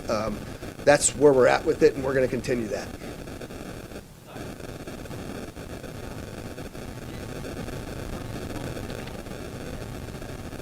Jesus, that's just...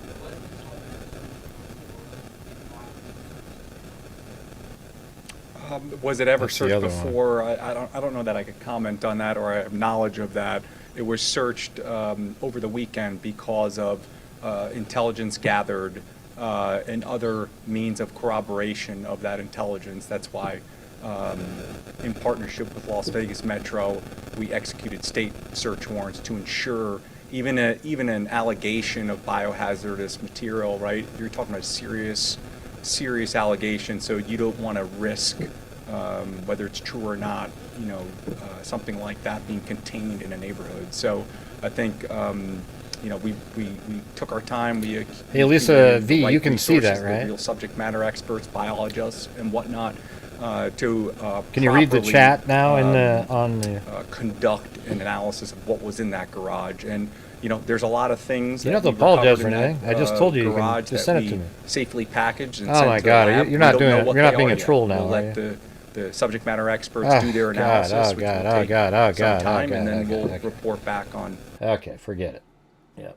So now we're gonna have to put you on timeout. Jesus, man, it's almost like a classic thing. They always do this. They do this every single time.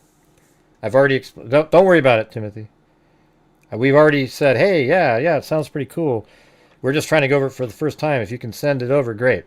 And instead of just listening to that, they have to whine like a little baby, and we just don't do that here, okay? Go do it somewhere else. What those results are. Sir? Yeah, don't worry about it, Timothy. I'm not interested now.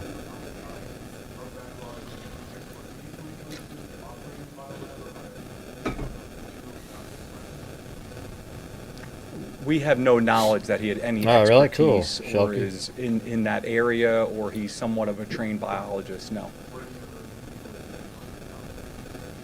Not okay, you can see it. Okay. Sure.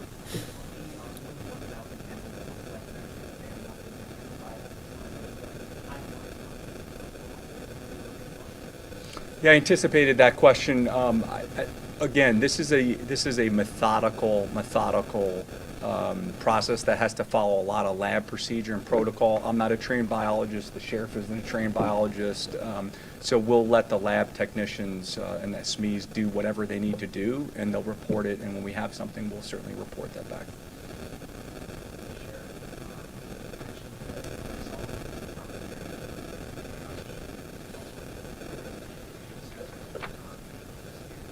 I mean, they said that they were testing the DNA. Shelky, we've Yeah, gone so over the question that is Mr. Solomon was the manager of the house on both Sugar Springs and Temple View. And had we found anything in the Temple View address? I apologize, I didn't address that today because I did that previously, but the FBI conducted the warrant simultaneous on Temple View as when Metro hit Sugar Springs. There were a number of people inside of that residence. We have zero connection between the two addresses as far as this investigation goes. Go ahead.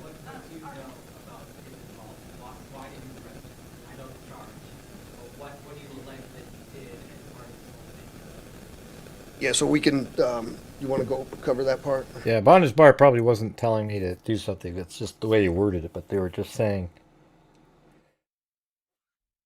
They were saying to the people in here to look up those things, but at the same time, we're just trying to get through the first time we've even heard about this.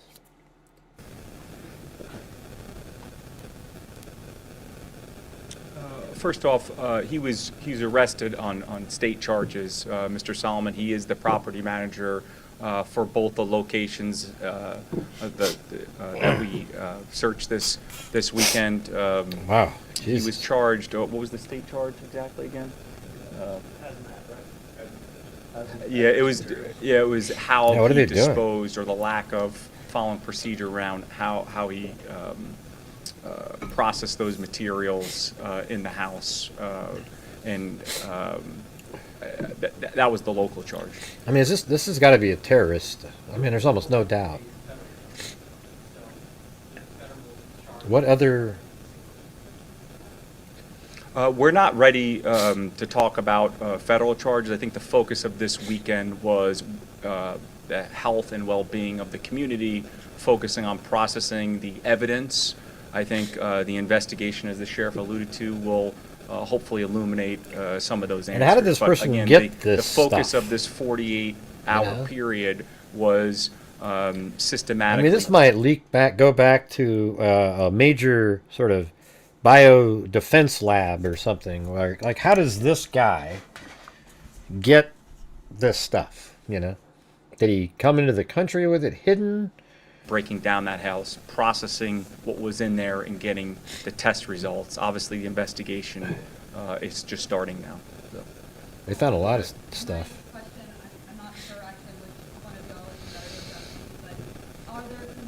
Different viruses.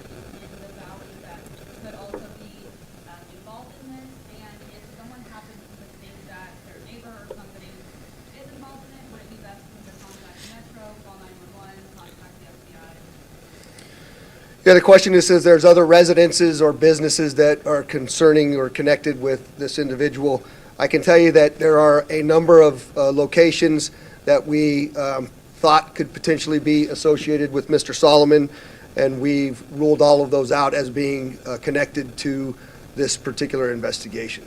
The second part of that question was, who should the public contact if they believe that they've come in contact with this individual, either the FBI or Metro. You feel free to give either one of them a call. Sir?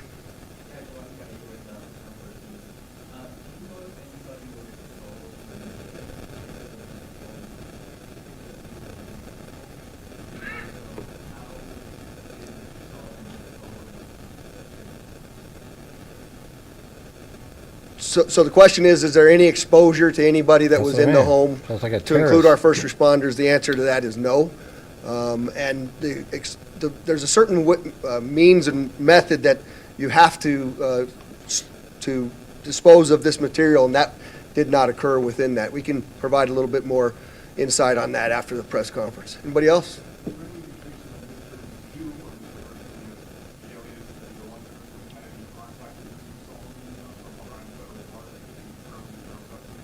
we're not prepared to answer whether there's any connections between that case and our case at this point, but I can promise you that is one of the areas that we are looking at. Of course. Yeah.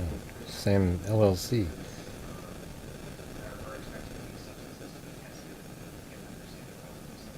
Yeah, the question is the timeline, and that's what we addressed. We don't know yet. I can tell you we're pushing very hard because we want to know as well.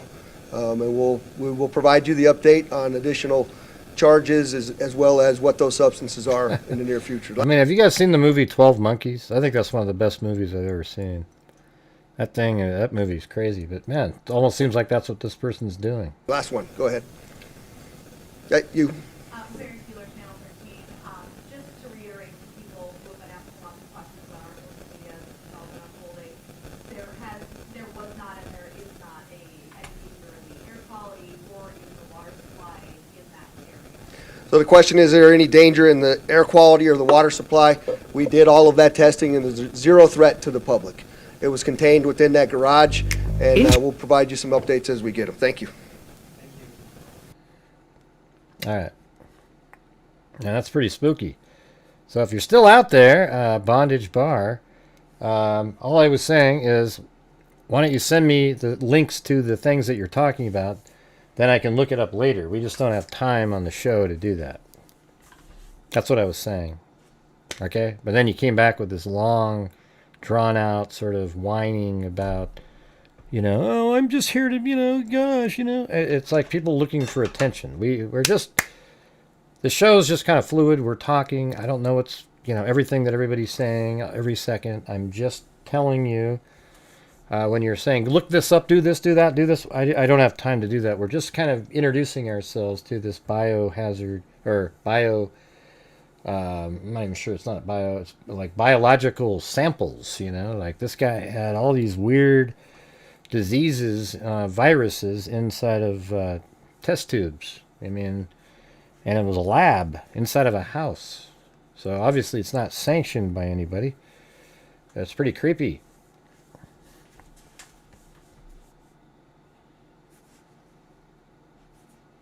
Yeah, some movies do. All right, so I just got this. Introducing the new show's experience on YouTube. Okay. A new. Hold on. For the mother of Today's Show host Savannah, Nancy Guthrie may have been abducted from her Tucson home. 12 News journalist Chase Golightly joins us live outside the home with the very latest on a terrible situation down there, Chase. Troy, that's Back correct. to you, And Jim. a few hours ago, I spoke with the sheriff, and he told me that investigators uncovered DNA evidence here at the scene. That evidence has now been sent to a crime lab. Yeah, we get it, Bondage Bar. I already explained it all. You didn't need to come back with your last diatribe that you went on for no reason at all, even after I've already explained it to you. So if you want, if you can send me the links to what you're talking about, like, hey, that address leads back to this, this does this, that would be interesting. I'd like to see that. Thanks. In Phoenix for testing, possibly leading to a suspect in this case.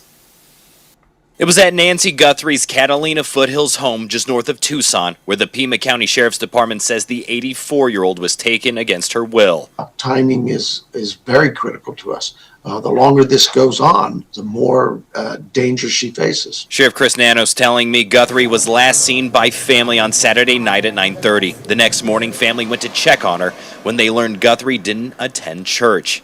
When they went to the home, she was gone. Her phone, car, and wallet left behind. Then on Monday night, the sheriff says investigators found something else at the scene. We're looking at some DNA possibly. So I'm not showing the video, trying to see what we can gather from that. Samples that were just sent off to a lab in Phoenix for testing. Was that DNA found in the house possible person of interest or anything? Well, we don't know. How would you know the DNA in the house is... I can't be nice like this sheriff just was. What kind of a question is that? Look at... Or anything? Well, we don't know. Phoenix for testing. Was that DNA found in the house possible person of interest or anything? Well, how do you know? They haven't got the results yet from... Well, we don't know. We took samples that we believe will have a DNA profile. No clue whose it is yet. No clue what it's about yet. Saying it will be a couple of days for results. In the meantime, they are looking at security camera footage from Guthrie's home, along with videos captured by neighbors. We've gotten hundreds, if not now thousands, of leads to look at. During the day, search and rescue teams were seen combing through the area, using helicopters, drones, and canines, looking into the possibility that the 84-year-old may have wandered off. However, the helicopter you were just watching is the same one.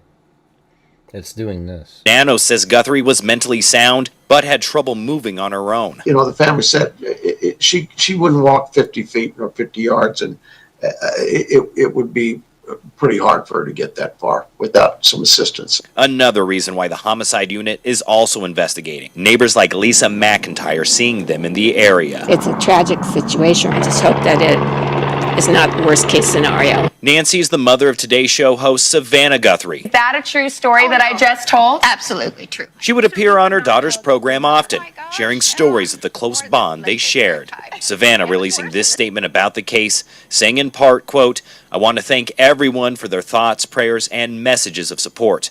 Right now, our focus remains on the safe return of our dear mom." Now, time really isn't on the side for investigators. The sheriff telling me that Nancy has to take medication within 24 hours. If she doesn't, it could be fatal. Of course, we'll be sure to keep you updated on air and online as this search continues. For now, we're live in Tucson. Chase Golightly, 12 News. Yeah. Go lightly. That's so funny. Go lightly. Remember Molly Go Lightly? And by the way, Go Lightly is actually the name of a substance that you drink when you're about to have a colonoscopy. I don't know if Go Lightly is particularly accurate, but sure. However you want to word it.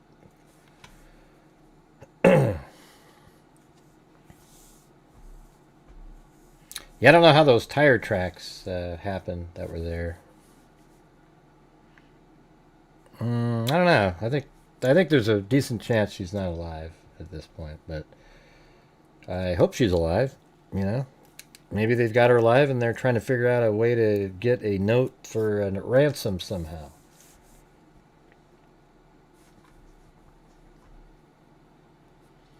That's about it. Anyways, you guys, I'm going to get going here. I've been on there for 3 hours and 26 minutes. We just keep having massive lulls. You know, it's just long show, and, you know, it's kind of difficult to do it that way with no support. So we're going to go ahead and call it a night. So thank you to, let's see, we've got Cinnamon Sim Freak. We have Viv Photography, Christopher Marshburn, Betty Black, Cheryl Bullock gifted one, Music Maker gifted one, Head in the Clouds. Then we had Trouble Man, then Jenny Hartman became a new member, then Spelling Bee 2000, then Timothy Cecil tried for a wave, and I don't know if anybody joined in.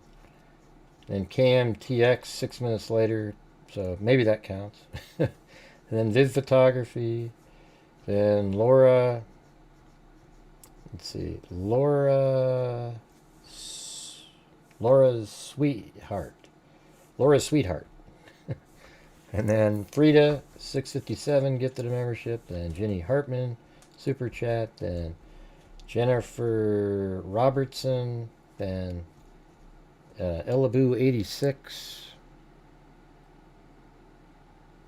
and then it was let's see, Willie Awesome, Trey Joseph, then Charisse Rodriguez, and then Richard Watts.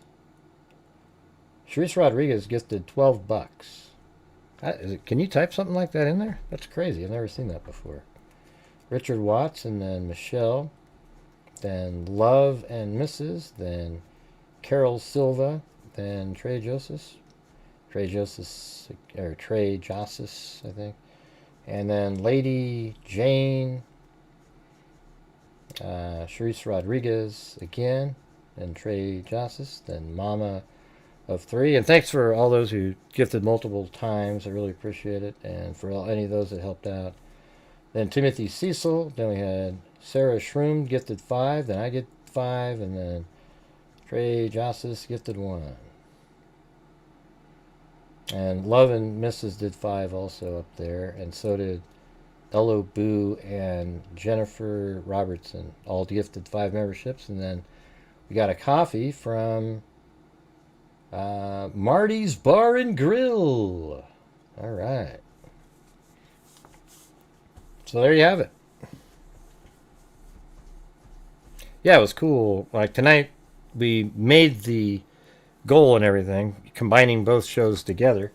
So that's cool. But at the same time, it's like it's hard to keep doing hours of show when there's I could be working on something else for tomorrow or something like that. Now, if the channel is bringing in support, people are gifting memberships, etc., then it's like, okay, cool. You can justify sitting here, just languishing, playing videos and so forth over and over and over again. But it's hard to do that when it's stopped. It's just the way it is. What do you think about that setup right now? So I've got that other window where it's a little bigger. It's just not as many chats on the screen, but you can see like the last 4 or so coming in. And then I'll probably put something else in that lower right-hand window. And then the top one is for if, it shows when somebody sends in a super chat or something. Anyways, thanks everybody for being here. We'll just keep you guys updated, see if there's any updates coming up. This one might be a tough one. It doesn't sound like they're really close to anything. The DNA might be their only option here. Because their surveillance might be difficult given where where it is. Yeah, so I'll keep it like that, and then I'll probably put something here. Maybe I'll make the clock. I don't know where the clock could go. I don't even need the clock, really. I mean, people, if you don't know what time it is today in today's day and age. No, I didn't watch Candace today. She's an embarrassment. Why would you even watch her? Why would you waste your time watching it, Jonna? Man, what a complete waste of time. What was she talking about? Go ahead. What did she say this time? What was the new conspiracy by Candace Owens?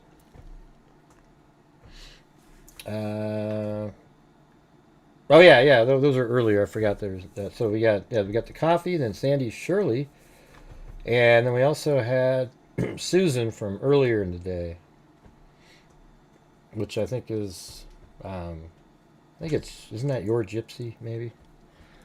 I don't know. So we had Sandy Shirley and your gypsy. I'm waiting for the answer. Went into the Epstein file. What about the Epstein files? What does it have to do with Tyler Robinson and Charlie Kirk? What does it have to do with anything? I bet she's going to go out of her way to try to go after Trump and everybody else, right? That's what she's going to do.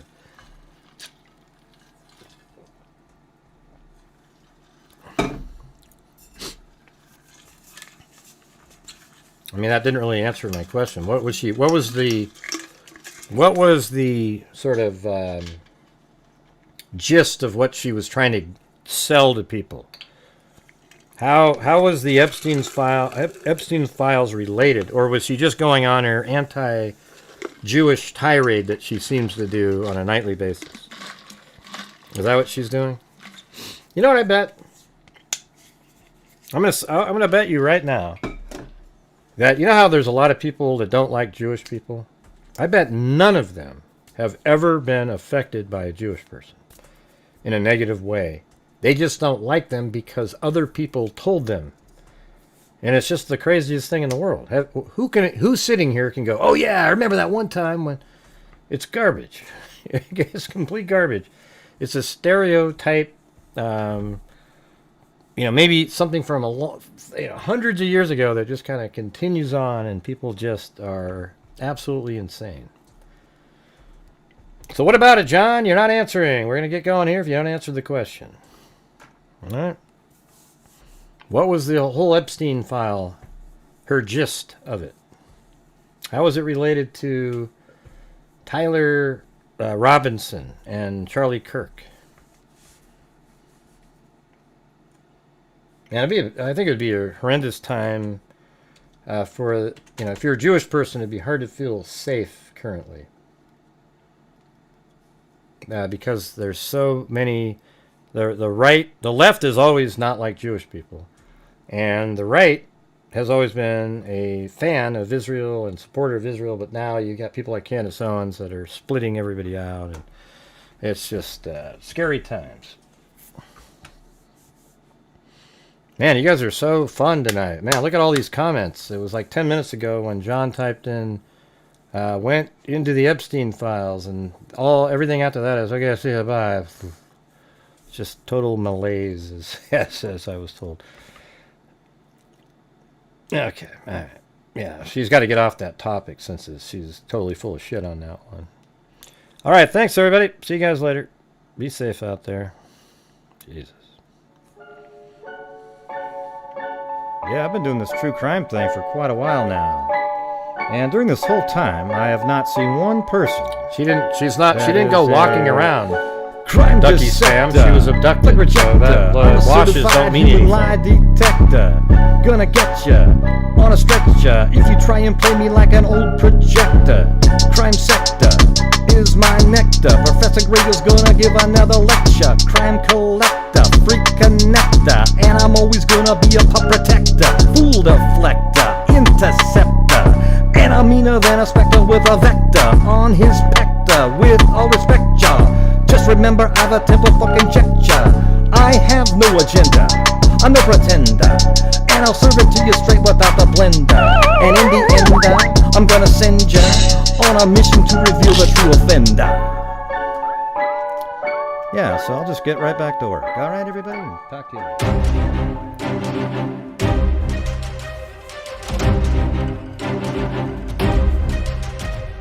Thank you for watching Gray Hughes Investigates on YouTube, where we use logic, reason, and common sense to work through true crime cases. Thank you very much for watching. And as I always say, until next time, sounding like Norm Macdonald, be safe out there.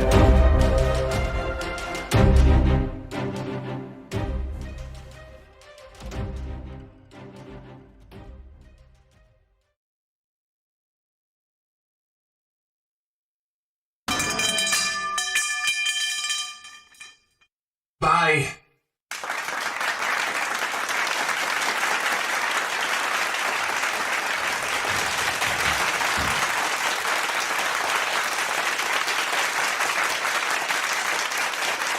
You know what's even weirder, Sandy, is I don't understand why Jewish people are Democrats. It's just the craziest thing I've ever seen.